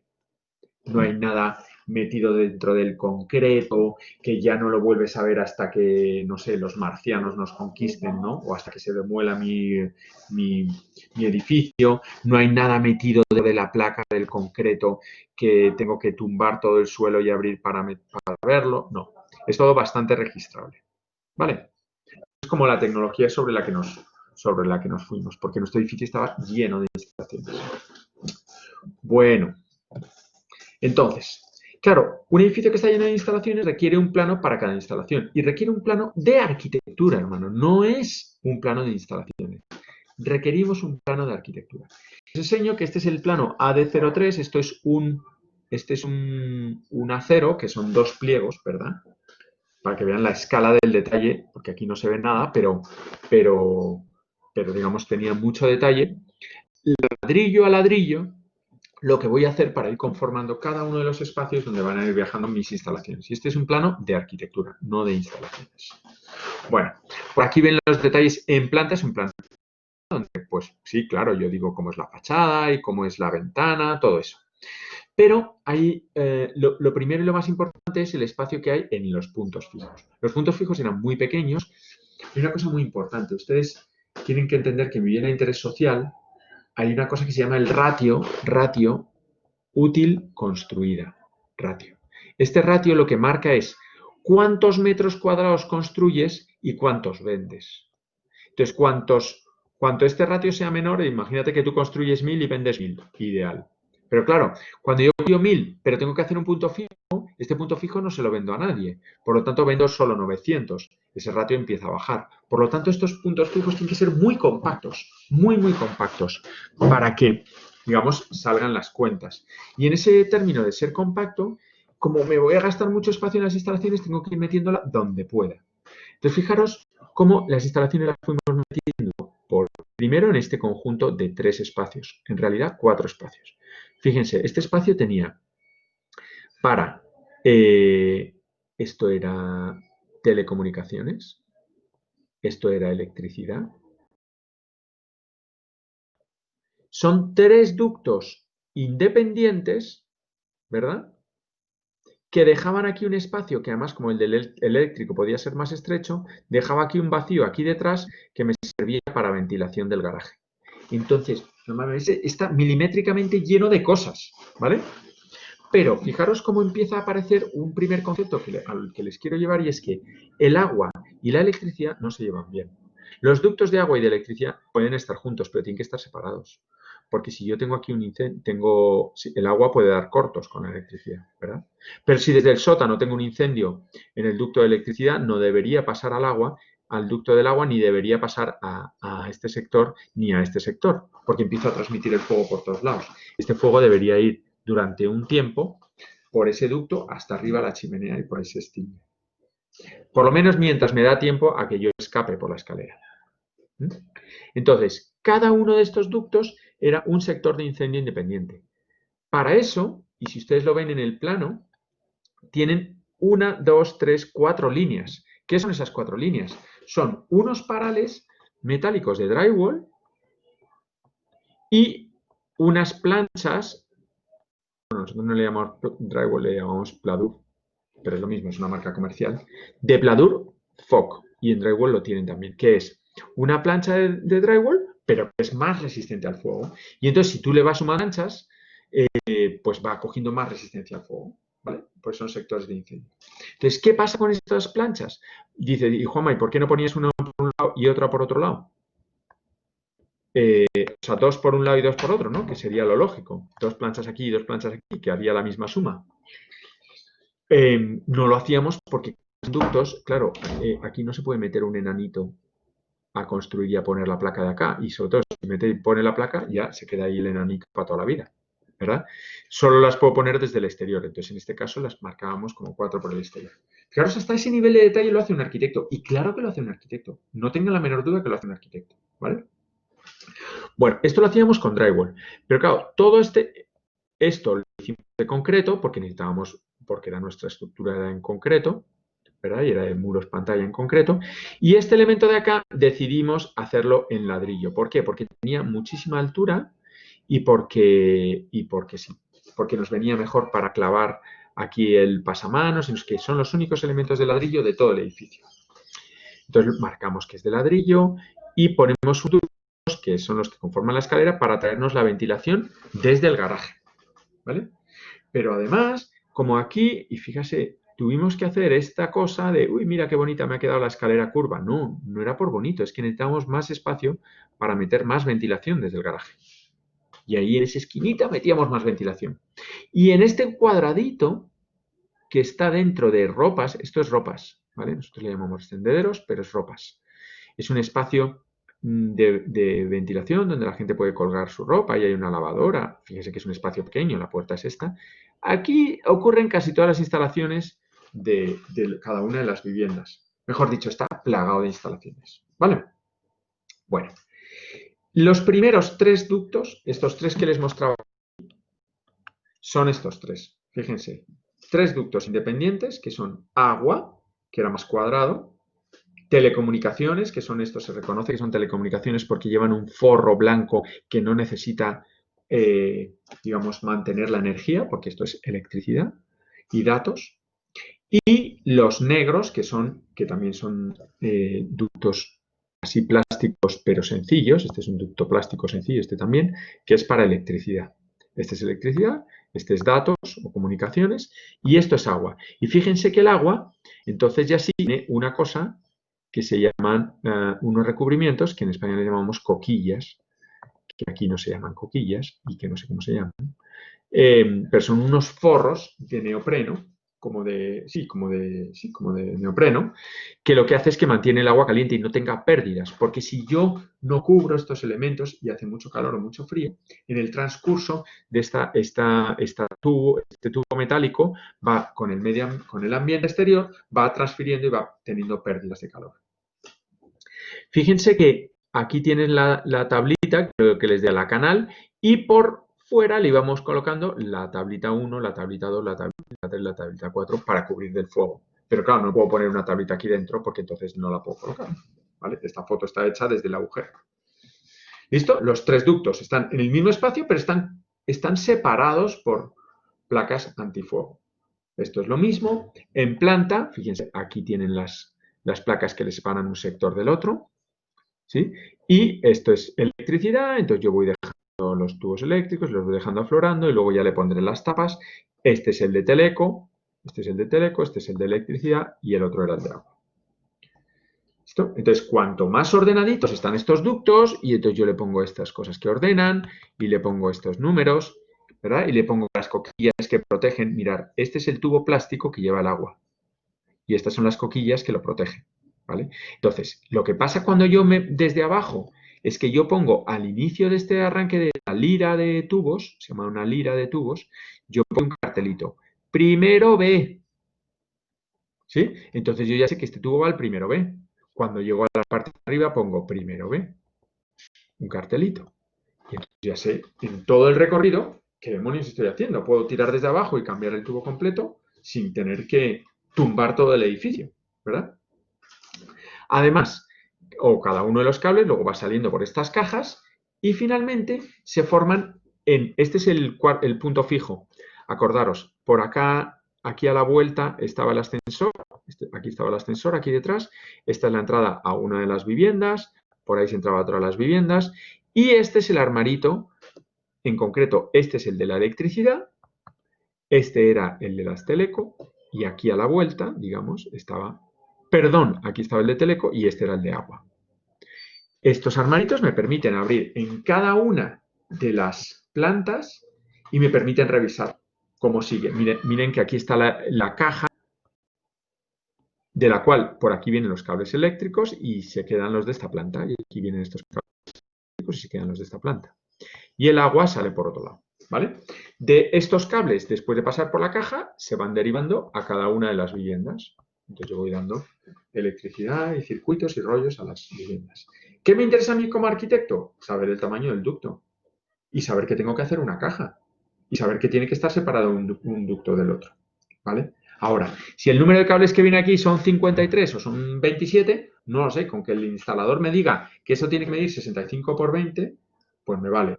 Ahora, si hay algunas instalaciones que ya verán que lo que hace uno es hasta de instalador. Bueno, luego se lo explico. Pues una vez que entra en la vivienda, digamos esto ya es una cocina de una vivienda, vienen por el cielo raso, enchapo hasta la altura a la que va a venir el cielo raso que me cubre todo y tengo por encima del cielo raso, pues tendré esto que es esta es la campana de extracción del fuego, aquí está todo el agua fría, agua caliente, el agua viene y me está dando aquí a la lavadora, aquí al fregaplatos y por aquí al fregadero, ¿vale? Al agua normal. Pero entonces también tengo los cuadros eléctricos, perdón, las tomas eléctricas, en fin, todo. Por aquí los desagües. ¿Sí? Por ahí están los desagües de agua. En una sola pared ocurren todas las instalaciones. ¿Vale? Esta pared, si es registrable por la parte exterior, pues sería divino. Pero si no, pues por lo menos es registrable hasta que entra aquí dentro y si no, pues puedo romper aquí, debajo del cielo raso y entrar y ver qué es lo que está pasando. Bueno, al final, si todo está ordenadito, pues las instalaciones quedan instaladas de manera ordenadita, ¿vale? Y queda una cosa elegante y bien hecha y que no... Fijaros que esto es una de las viviendas de ático, que era muy chiquitita y que la cocina estaba integrada a la sala. Pues es una cocina y una sala que tienen un aspecto absolutamente interpensado y que que no está llena de cables, de roturas y de rollos. Bueno, seguimos en las generalidades todavía. Bueno, aquí simplemente estoy marcando como en los baños también hay que llegar hasta el enchape a una determinada altura y por aquí arriba aparecen tanto las tomas de agua del baño como las del baño de encima. Claro, como es un baño sobre otro, aquí están los desagües del baño de encima para llevármelos a mi bajante. Y por eso el cielo raso es interesante. Claro, en vivienda de interés social se pone cielo raso por costos. Y por tanto, esas instalaciones tienen que estar vistas. Y es un desastre, porque claro, me obligan a embutirlas o hacerlas cuando fundo el concreto. Entonces, todos esos tubos están fundidos junto con el concreto. Si un día un tubo de esos tiene un problema, pues no hay nada que hacer. ¿Vale? Vamos a permitirnos en nuestro edificio, ya que tenemos tecnología en seco, poder trabajar con este tema de cielos rasos y de drywalls. ¿Vale? Bueno. Listo. Esto simplemente era una foto para que vieran simplemente dentro de una vivienda, aquí ya se está colocando la estructura del cielo raso, pero fíjense el espacio que hay entre el cielo raso, este tubo y este otro tubo. Es que nada, no hay nada, estaba calculado al milímetro. De hecho, ahí lo que pasa con los instaladores es que se matan entre ellos. El primero que llega pone su tubo donde le da la gana y entonces el otro tiene que llegar y montarse encima y entonces, ¿no? Se acuerda de la madre del instalador primero que puso no sé qué. ¿Qué ha pasado con la arquitectura de un tiempo a esta parte? Que los arquitectos hemos sido capaces de coordinar estas instalaciones y decir, no mire usted, en mi corte el tubo de agua va a ir por abajo, el de electricidad por arriba, que además es interesante que el de la electricidad vaya por encima del agua, porque si yo tengo agua y bajo electricidad y tengo una fuga, pues me da un corto, y si es al revés, pues no. Y entonces yo en un corte puedo decir, mire, esto es un tubo de saneamiento. Esto es un tubo de electricidad que mide tanto y esta es una ventilación.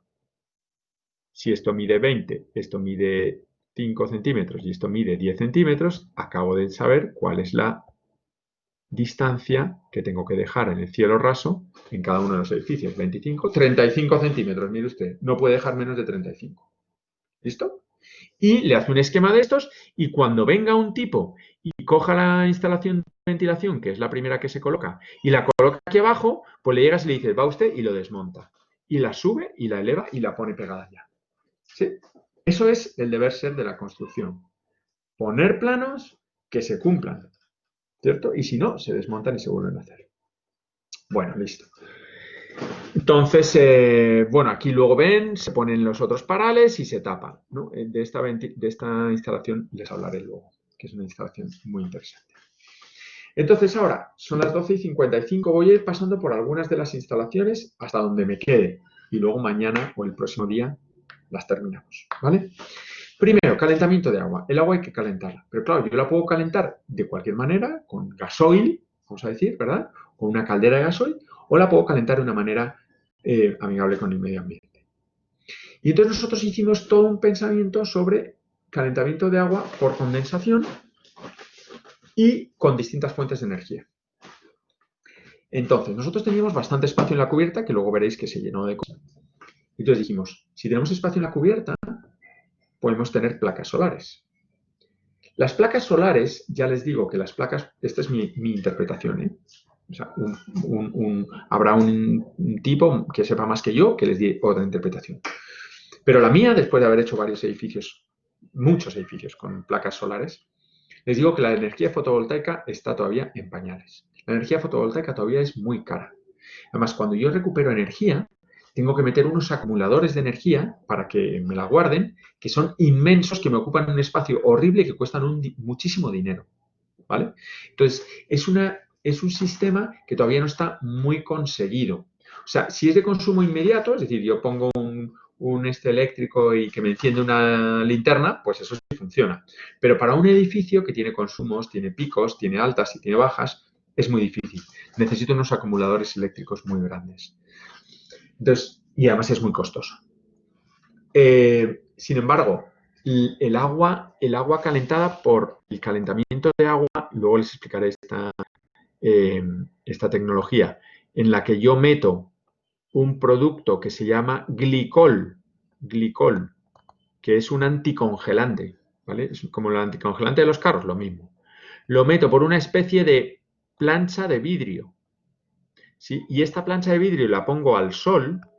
El sol me calienta este glicol, no es agua, es glicol. Me lo calienta, entonces aquí entró glicol frío y sale caliente. Me llega a un tanque, en ese tanque, yo el tanque lo tengo dividido en una pared, ¿no? Una pared metálica. Por aquí hay glicol, y por el otro lado hay agua para mi consumo, agua. Entonces yo hago pasar el glicol por este líquido, Como esto es una especie de intercambiador de calor, a través de este elemento que está en contacto con este, pero no están en contacto los fluidos, ¿sí? Están en contacto a través de una pared metálica. Este le da calor a este agua y este agua que sale de aquí, que entró fría, sale caliente, porque intercambia el calor con el glicol, que entró caliente. Cuando entró el caliente y le dio el calor al agua, salió frío, ¿sí? Pero lo vuelvo a hacer pasar por este depósito y me vuelve caliente. Y así convierto energía solar en agua caliente. ¿A través de qué? De un sistema sencillísimo, que es una especie como de radiador con un tubo dentro, ¿vale? Una cosa relativamente sencilla, bastante barata y que me da agua caliente. Entonces, ¿yo qué puedo hacer con el agua caliente? Pues con el agua caliente yo me puedo duchar, ¿verdad? Sí, claro. Y puedo fregar los platos, claro. Sin consumo de gas, ¿no? O sea, pues listo, eso está muy bien. Pero ¿qué más cosas puedo hacer? Y nos inventamos un sistema que combinaba este agua caliente con la climatización. Ustedes saben que en Madrid pues hay estaciones y hay momentos calientes y momentos fríos dentro de, pues en invierno o en verano. Entonces, claro, si yo tengo aquí mi temperatura de confort que es, vamos a decir, 20 grados. Pero yo resulta que tengo en invierno menos 4 grados centígrados y en verano tengo 40 grados centígrados. Entonces, ¿qué pasa? Que yo hay momentos en los que necesito es refrescar el ambiente y hay momentos que necesito calentar el ambiente. Claro, si yo tengo agua caliente, ¿qué puedo hacer con ella? Pues cuando tenga que calentar el ambiente, yo puedo poner un suelo radiante, ¿verdad? Debajo de mi piso de piedra, se lo enseñaré después. Vengo con mi agua caliente y me caliento mi espacio. Eso es un suelo radiante. ¿Cómo he conseguido este suelo radiante? Con el sol. Es decir, ¿cuánta energía he consumido? Cero. Pero en verano yo no puedo tener ese suelo radiante. Entonces, lo que hacíamos es combinarlo con otra cosa que se llama geotermia. Luego se lo voy a explicar más detalladamente más adelante. Pero, ¿qué es la geotermia? La geotermia es, si yo tengo aquí una casita, resulta que esta casita va desde los menos 4 grados, que les decía antes, hasta los 20 grados. Pero resulta que esta casita está sobre la Tierra. Y la Tierra tiene una cosa muy chévere, y es que en su interior hay una temperatura constante de 15 grados. Es decir, en la superficie no, pero en cuanto yo profundizo un poco en la Tierra, ¿sí? Por aquí hace 15 grados de temperatura. Miren qué cosa más bonita. Ahí abajo tenemos... Entonces, ¿cuándo? Siempre, hermano. Y aquí, y en la China, y en la India, y en España, y en cualquier lado. Es decir, la primera capa está supeditada a los rayos solares, pero ya cuando profundice un poco, no. Entonces, si este tubo que estaba caliente, ¿verdad? En verano utilizo este agua caliente pues para fregar platos y para ducharme, listo. Pero hay un tubo que lo derivo, no lo paso por el colector solar, no lo paso por el colector solar. Llego y lo entierro en la tierra y lo subo y me vengo para mi edificio y me lo traigo. Resulta que el agua que estaba aquí estaba muy caliente, ¿cierto? Estaba pon tú a 30 grados de temperatura.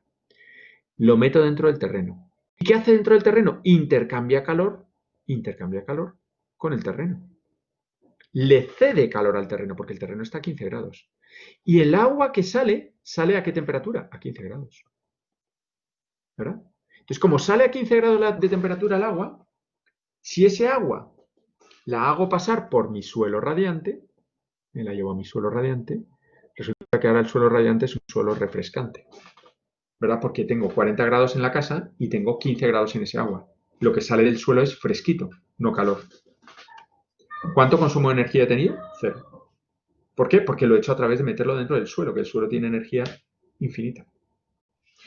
¿Sí entienden lo que les estoy intentando decir? Esto que estamos haciendo es pura arquitectura, no es ingeniería, es pura arquitectura. Porque lo que estamos pensando es en la habitabilidad, en el confort. Y habrá un tipo que me diga, bueno, pues entonces necesitas un panel de 30 por 40 y un depósito de no sé qué, o 3 depósitos o 7 depósitos, yo qué sé. Ya te contarán cómo es la instalación. Pero si yo no sé que puedo aprovechar la luz del sol y que puedo aprovechar la energía del suelo, pues no sé lo que estoy haciendo. Entonces digo, no, eche calorías. ¿Cómo? Pues lo típico, o con gas, o con petróleo, o con lo que sea. ¿Vale? Entonces, hicimos como esta especie de mix de cosas que era un invento extraño. Pero además, hay puntos donde no hay suficiente sol, o hay puntos donde 15 grados no es suficiente para refrescar, entonces necesito un poquito de aporte de energía. Entonces le poníamos unas calderas. Las calderas, estas calderas que les digo de condensación. ¿Para qué? Para que si me faltaba un poquito de energía, porque no soy capaz solo con el puro sol o con la pura tierra de llegar a la temperatura de confort, pues tengo una caldera de condensación que solo se enciende para el salto térmico que me falta para llegar a los 20 grados. Imagínense, ¿no? Para acá o para acá. Pero claro, ya es un salto térmico muy chiquitito, porque no es que venga de los 40, a lo mejor vengo de 25, entonces tengo que pasar de 25 a 20. Y ya no vengo de -4, sino que vengo de 15 hasta 20, y eso tengo que subir 5 grados.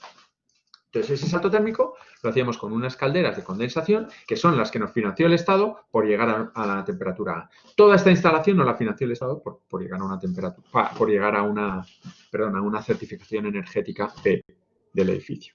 Entonces, esta caldera de condensación hace una cosa muy chévere, y es que le lleva la energía, bueno, da igual, dentro de su funcionamiento, cuando está haciendo el intercambio de energía, condensan unas gotas, y esas gotas pues las mete dentro de un circuito, bueno, y tiene mejor rendimiento que las calderas normales. Entonces, es una caldera bastante chévere, bastante costosa, y que tiene todavía un ahorro energético mayor. Entonces, nuestro consumo energético aquí era pequeñísimo, ¿vale? Para todo el tema del agua caliente. ¿Listo? Entonces, claro, si yo no tengo la electricidad barata, pues no voy a poner una calefacción por electricidad. Voy a hacer que la electricidad en el edificio sea la mínima posible. La mínima. Casi todo funciona con agua. ¿Listo? Bueno. Este agua de condensación, todos estos circuitos funcionaban como por aquí. ¿Vale? La caldera se colocaba por acá. Este es el tendedero que nosotros llamamos tendedero, pero que es ropas. Esta es la cocina. Entre la cocina y el espacio exterior estaba este tendedero, y aquí, además de colgar ropas, servía para todo este intercambio del suelo radiante refrescante y de la caldera y de todo eso.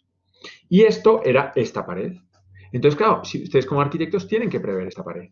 Y esta pared, que tiene una tapa que se quita y se accede a todos estos tubos, es una pared donde, miren, si uno no sabe cuál es la dimensión de algo, lo dibuja. Le llama al de las instalaciones y le dice, oiga, es que voy a poner aquí todas las calderas, listo, pero para cada caldera necesita un tubo de extracción. ¿De cuánto? De 10 centímetros. Muy bien, pues yo voy a colocar aquí 10 centímetros y empiezo a dibujar circulitos. ¿Cuántas viviendas teníamos? Teníamos 9 viviendas. En este caso, en este portal eran 8. Entonces coloco 1, 2, 3, 4, 5, 6. No, este era el portal chiquito, el de la planta, el de abajo, que eran solo 6. Bueno, pues pongo las 6 tubos y los dibujo. Ya, pero es que desde la cubierta me llega una bajante. Pues la dibujo. Ya, pero es que necesito un cable eléctrico para la caldera. Pues lo dibujo. Y entonces cuando dibujo todo eso, veo el tamaño que necesito. Pues sí, me está dando ese ducto. ¿El ducto me está dando o no me está dando? Si yo no dibujo todos los tubos que existen dentro del entramado de mi edificio, no voy a saber la dimensión que tienen esos ductos. Es que cuando me preguntan, Juanma, ¿de cuánto tiene que ser ese ducto? Yo le voy a preguntar, ¿qué lleva ese ducto? Mira, no, pues lleva una bajante y una ventilación. Bueno, ¿de cuánto vamos a hacer la ventilación? Más o menos de 20 por 20. Y la bajante de 12 centímetros. Bueno, pues ahí tienes el ducto. ¿Listo? Con los ductos no es que diga, ¿qué tamaño tienen los ductos? No, los ductos tienen el tamaño de lo que vayamos a meter dentro. Así de claro y de tonto. Bueno, en esta falsa pared metíamos todo el esquema de la caldera. Entonces, imagínense, esto es en modo, cuando se está construyendo, esto es terminado. Entonces, aquí venía la caldera, está la caldera. ¿Qué necesita la caldera? Que le entre gas y que le entre agua fría y que le entre agua caliente. Perdón, le entra agua fría y sale caliente. Lo azul es frío y lo rojo es caliente. Pero también necesita un tubo de desagüe porque a veces hay que vaciarla. Y entonces este desagüe se va a la cocina. ¿Sí? Esta es la caldera. Pero este de aquí, este tubo blanco que ven aquí, es el tubo de salida de esta caldera. Y por aquí, ¡shu!, escupe sus gases. Pero claro, también viene el tubo de la caldera de abajo. En la planta de abajo había un tubo que ya atravesaba y que venía.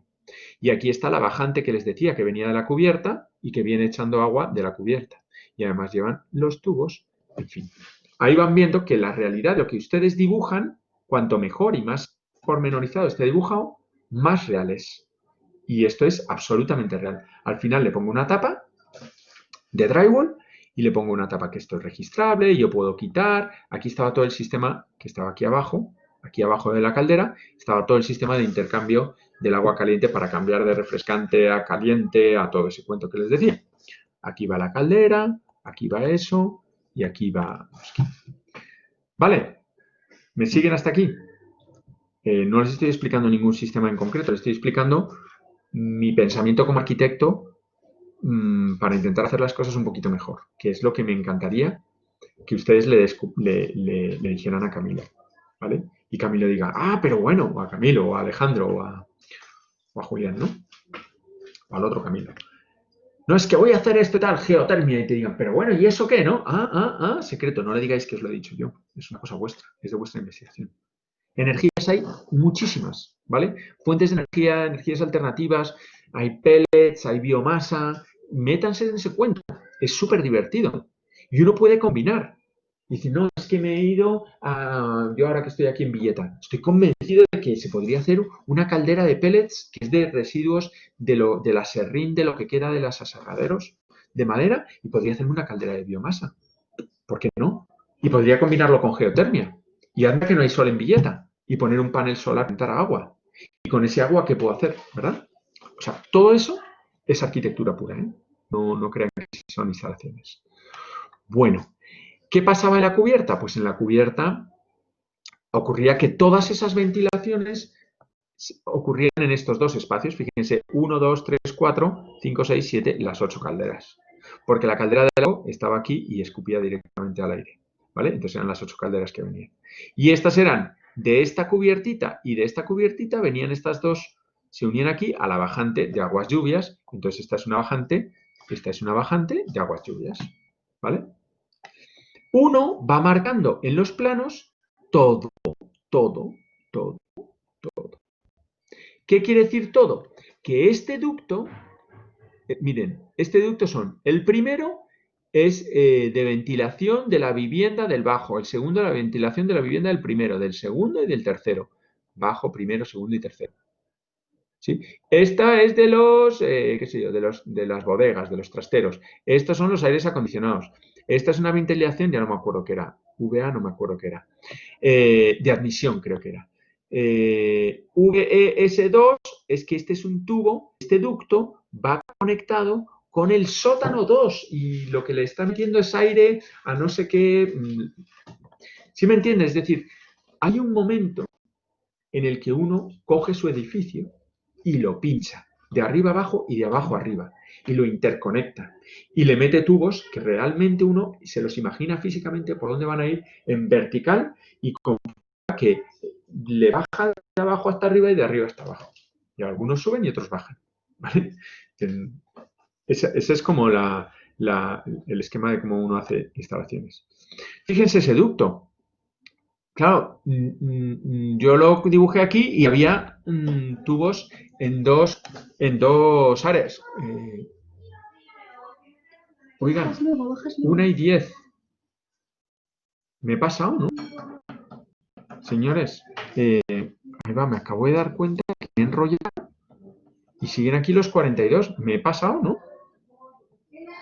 No, Juan Manuel, es hasta la 1:15. Ay, perdón, hasta la 1:15. Uy, es que ha venido mi hija y me ha dicho, a comer. Y he dicho, ¿pero cómo a comer? Si yo estoy aquí en medio del rollo. Bueno, sigo hasta la 1:15 y ya me cortan. Perdón, qué despiste. Bueno, Entonces aquí tienen que caberme dos tubos. No me vale uno delante del otro porque no llegaba de largo. Entonces, efectivamente, este es un poquito más ancho. Fíjense para que haya tubos aquí y otros tubos, ¿no? Dos líneas de tubos. Al final llegan a la cubierta, a estas chimeneas, ¿vale? A estas chimeneas que están acá. Se combinan con una entrada de gas. Esto es una entrada de gas porque las calderas esas de condensación eran por gas. Pero que, como les digo, consumen muy poco gas, solo el que necesitan, ¿vale? Esta es la lira de, digamos, el gas, ¿cómo viene? Viene por aquí en un tubo gordo, este tubo gordo, se deriva en tubos chiquititos que vuelven a bajar por ese mismo ducto y se van hasta las calderas. Y entonces este es el de la vivienda del tercero D. Entonces este es el contador del tercero D y este es el contador del segundo D. Y se va bajando a cada una de las viviendas. ¿Vale? Entonces aquí ven el intercambio, el tubo gordo y los tubos chiquitos, que finalmente yo los voy a meter dentro de un armario y se va a quedar tan bonito como esto. ¿Ven? Esta es toda la instalación de gas para ese sistema. Listo. Hasta aquí el gas. ¿Vale? Bueno, todo este tema del calentamiento y de agua y de condensación y de todo eso. Creo que antes del aire les voy a explicar entonces, les voy a terminar esas otras dos instalaciones. Entonces, fijaros, esta era la instalación que les decía que les estaba contando, ¿verdad? Esto es lo de la geotermia. Aquí les he dejado el tema de la geotermia. Entonces, la geotermia me permitía transferir o calor o frío dependiendo de... en invierno puedo estar transfiriendo calefacción, en verano puedo estar transfiriendo refrigeración, ¿verdad? Porque lo que tengo es temperatura a 15 grados, que siempre es menos en verano y más que la que tengo en invierno. Listo, entonces, este es el sistema donde aquí está la caldera y entonces me dicen, pero por aquí le voy a traer agua caliente del sol y por aquí le voy a traer agua caliente del suelo, ¿verdad? Y por aquí me voy a llevar los tubos y ahora empiece toda una red por el suelo. Y el suelo radiante, que esta cosa tan chévere, es este sistema. Esto es un icopor que tiene un agujerito constructivo y uno hace todo esto en el proyecto. ¿Qué es un icopor? ¿Para qué tienes este icopor? Para que tú puedas meter el tubo por encima del suelo y cuando este tubo esté irradiando calor, no irradie calor hacia abajo, porque hacia abajo no me interesa hacia la vivienda. Entonces yo le pongo un aislamiento frente al suelo, que es este. Que además ese aislamiento tienes como estos salientes, estos tetones, por donde yo puedo meter los tubos de agua. Encima de eso le voy a poner una capa, lo que nosotros le llamamos un plastón, que es un mortero de cemento, digamos, aligerado, para que mantenga este calor y me lo vaya irradiando, eso sí, con un acabado que tiene que ser en piedra. Entonces, hermano, dices, ¿la arquitectura tiene algo que ver con toda esta instalación? Sí, yo no puedo poner madera aquí. Yo no puedo poner madera porque el suelo, si lo estoy calentando todo el día y refrescando y calentando y refrescando, a la madera le va fatal. Entonces, aquí tengo que hacer un revestimiento de piedra. Entonces, esta es la primera capa, digamos, la segunda, y se pone por toda la casa. Este es el lugar donde vienen tubos azules y se transfieren a tubos calientes, es decir, donde hago la transferencia de tubos de una temperatura y de otra. Aquí están ya puestos los tubos de agua, el mismo sistema, es el suelo radiante, ¿sí? Y aquí están los obreros, pues ya poniendo el plastón que les digo encima, que lo que hacen es que le echan ese mortero, lo extienden a la altura que necesitan, le dan planeidad y lo ponen a una cota exacta. Esto es este punto azul, esta línea azul, ese azulete, esa es la línea de metro. Ya tengo replanteada la línea de metro. En todas las viviendas siempre hay una línea de metro. ¿Para qué? Para saber hacia abajo y hacia arriba, esto es a 1 metro de distancia de pavimento terminado, dónde tengo que ir hasta el relleno, ¿vale? Para que yo sepa. O sea, yo no sé. Claro, el suelo se le van sumando capas y al techo se le van sumando capas. Pero si yo tengo una línea de metro a la cual yo sé que aquí tengo que tener 1 metro con respecto al pavimento terminado, yo puedo ir poniendo las capas y yo sé ir midiendo con referencia a esa línea de metro, que nunca se borra, ¿vale? Entonces, bueno, listo. Aquí estaban poniendo y aquí queda el pavimento terminado. Entonces, sobre esto voy a poner ¿qué? Voy a poner, bueno, este es el intercambiador. Aquí están viendo dónde ocurre todo el intercambio de agua. Azul frío, rojo caliente, ¿verdad? Este es el suelo y están empezando a colocar las piedras. Y las piedras, que eso es lo que le pasa, es que la piedra puede ser, pero hay muchas piedras. Hay esta piedra En este caso estábamos poniendo una piedra caliza blanca en los salones, en los dormitorios, y en cambio en los salones queríamos poner un porcelanato de este gris oscuro. Pues se coloca y tan bonito, ¿verdad? Pero no puede ser madera. Eso es como uno de los condicionantes. En la cubierta, pues estas eran las líneas de gas, pero salían estos aparatitos que eran unos apoyos de la caldera cuando la instalación no tenía la suficiente fuerza, pues tenía que tener esta maquinita, pero es una maquinita muy sencillita.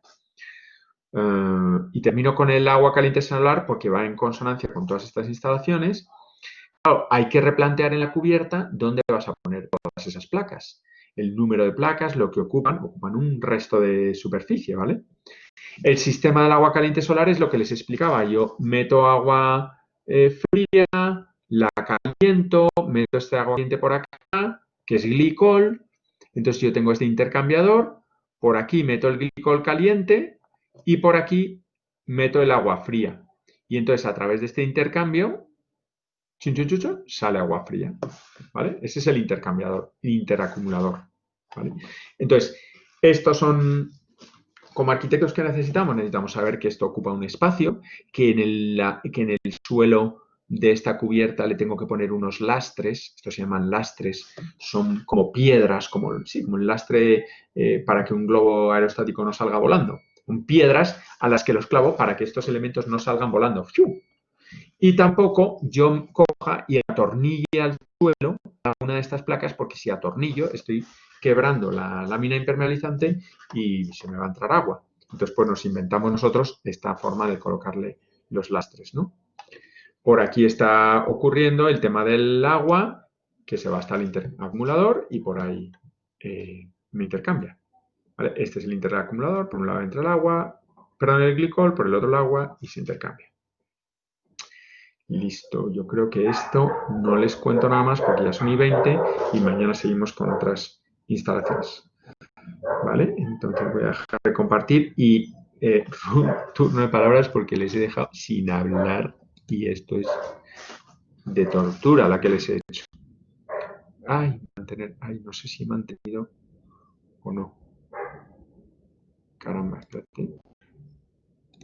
Bueno, chicos, yo sé que se tienen que ir a otras clases, pero preguntas, inquietudes hasta aquí.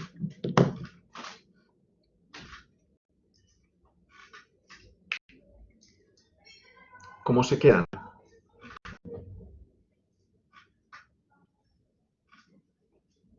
Muy loco todo esto. Les he intentado mostrar las instalaciones y los planos que como arquitectos tenemos que tener en cuenta para el respeto y el entendimiento de esas instalaciones.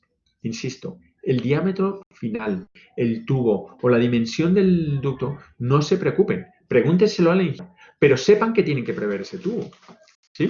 Y sobre todo, su labor como arquitectos es integrar esos ductos en planta, integrar todos esos ductos en altura en la sección y, por tanto, ver cuánto le afecta a la altura del edificio y, sobre todo, pensar en nuevas alternativas. De lo que debería tratarse este curso es qué otras cosas puedo hacer. ¿Sí? ¿Cómo puedo captar sol en Bogotá? ¿Cómo puedo recolectar ese sol y enviarlo al interior? ¿Cómo puedo plantear un sistema alternativo a la energía convencional en medio de Bogotá? ¿Cómo puedo reciclar aguas lluvias? ¿Sí? ¿Verdad? Todo eso debería ser como el pensamiento que si yo tengo mucho sol en la cubierta, ¿cómo puedo llevar esa iluminación para abajo para no tener que consumir energía? ¿Cómo puedo, no sé, poner un arbolito para que me pueda drenar o percolar parte del agua que estoy recogiendo de aguas lluvias? ¿Verdad? Entonces, todo eso es a lo que les invito a que le echen cabeza, ¿vale? Y que lo vayan mostrando en el ejercicio, que le vayan pensando. Pueden investigar por internet, pueden mirar, puedo enseñar todos los sistemas. Yo les he enseñado lo que yo pensé para mi edificio de Madrid, pero ustedes tienen que pensar el suyo para acá, ¿vale? Pueden tener muchas ideas de las que me las pueden copiar tal cual directamente del edificio ese, ¿vale? Pero si quieren investigar más, pues investigan, ¿vale? En internet hay un montón de cosas. ¿Listo? Seguimos el jueves con más ejemplos de estas mismas instalaciones y cómo se integraban dentro del edificio, pero vayan echando cabeza y vayan planteando, por favor, sus sistemas para ir implementándolos en su trabajo. ¿Hay bibliografía de instalaciones que recomiendes? No, bueno, está el nuevo libro de sistemas de habitabilidad que publicó Rafael, que está súper bien. Que si lo quieren, yo le mando ahora a Gaby el link para que lo revisen, ¿vale? Como estará en la biblioteca, pero como no la tienen, yo lo tengo en PDF, se lo mando, no le digan a nadie. O yo miro a ver si se lo puedo mandar y no hay derechos de autor o cosas raras. Ese está súper bien, pero luego hay muchos de energías alternativas independientes. Ponen en internet y es que tienen millones de cosas, ¿vale? Y nos intentamos cranear algo. Está en ebooks de la universidad, exacto. David, muy bien, muchas gracias. Bueno, listo. Pues, muchísimas gracias. Juanma, Sí, Juanma, una cosa, yo no sé si de pronto la monitora te comentó, pero pues yo ayer, antes de subir la entrega, yo estaba realizando como unos detalles finales, sí. pues yo tenía entendido que se cerraba hasta las 11:30. Y intenté subirlo como a las 11:20 y algo, y no me aparecía la tarea, y pues le mandé el ejercicio como correo a la monitora, y pues no le mandé, pero tomé un pantallazo de que pues, todavía no eran las 11:30 y estaba intentando subirla y no me aparecía. Entonces era como para saber si te había comentado la monitora o como para que no quede como que no fue entregado el ejercicio.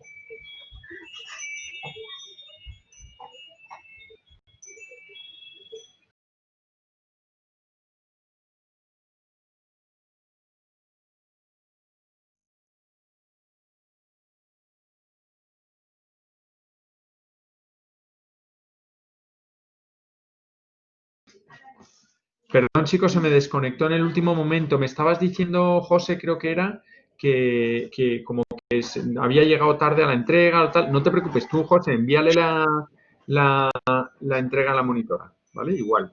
Pues sí, yo se la envié ayer como a las 11:30 y algo, pero entonces, pues te iba a preguntar si necesitabas como que adjuntara el pantallazo de que no estaba activa la entrega de las 11:30 o... Sí, mándaselo a Gaby para que ella lo tenga en cuenta en el registro, ¿vale? Porque si no es verdad que yo los corrijo, pero con una penalización. Entonces, si tienes una justificación, pues no lo penalizamos. Vale, muchas gracias, Juan. ¿Vale? Entonces, mándale un correo para explicarle eso, ¿ok? Gaby, Okay. esto porque no sé qué me pasó, mira, aquí tienes el justificante, no sé qué, para que no le aplique el tema de la penalización. Vale, muchas gracias. ¿Ustedes nos van a entregar los ejercicios como corresponde cada uno? O sea, en vez de tener una No, Sofía, esto ya lo hablamos otras veces. Lo que hacemos es una retroalimentación de algunos ejercicios tipo aquí en clase y luego lo que ustedes van es mejorando su ejercicio a la vez que yo les voy dando la solución. Entonces lo van implementando y mejorando. Entonces se va quedando como una notica de cada una de los ejercicios, pero la retroalimentación es así en general y para todos, porque si no es que es imposible. Es absolutamente imposible y además no es tan práctico, porque a mí no me importa tanto si fallaron o no fallaron, sino si en los siguientes detalles lo implementaron, ¿vale? Entonces es una cosa como acumulativa, ¿vale? Ok, listo, gracias. Vale, Sofía, gracias a ti. ¿Listo? Bueno, chicos, pues nada, ya ha abandonado casi todo el mundo, ya les voy dejando y nos vemos el jueves que viene. ¿Ok? Bueno, voy a dejar de grabar esto.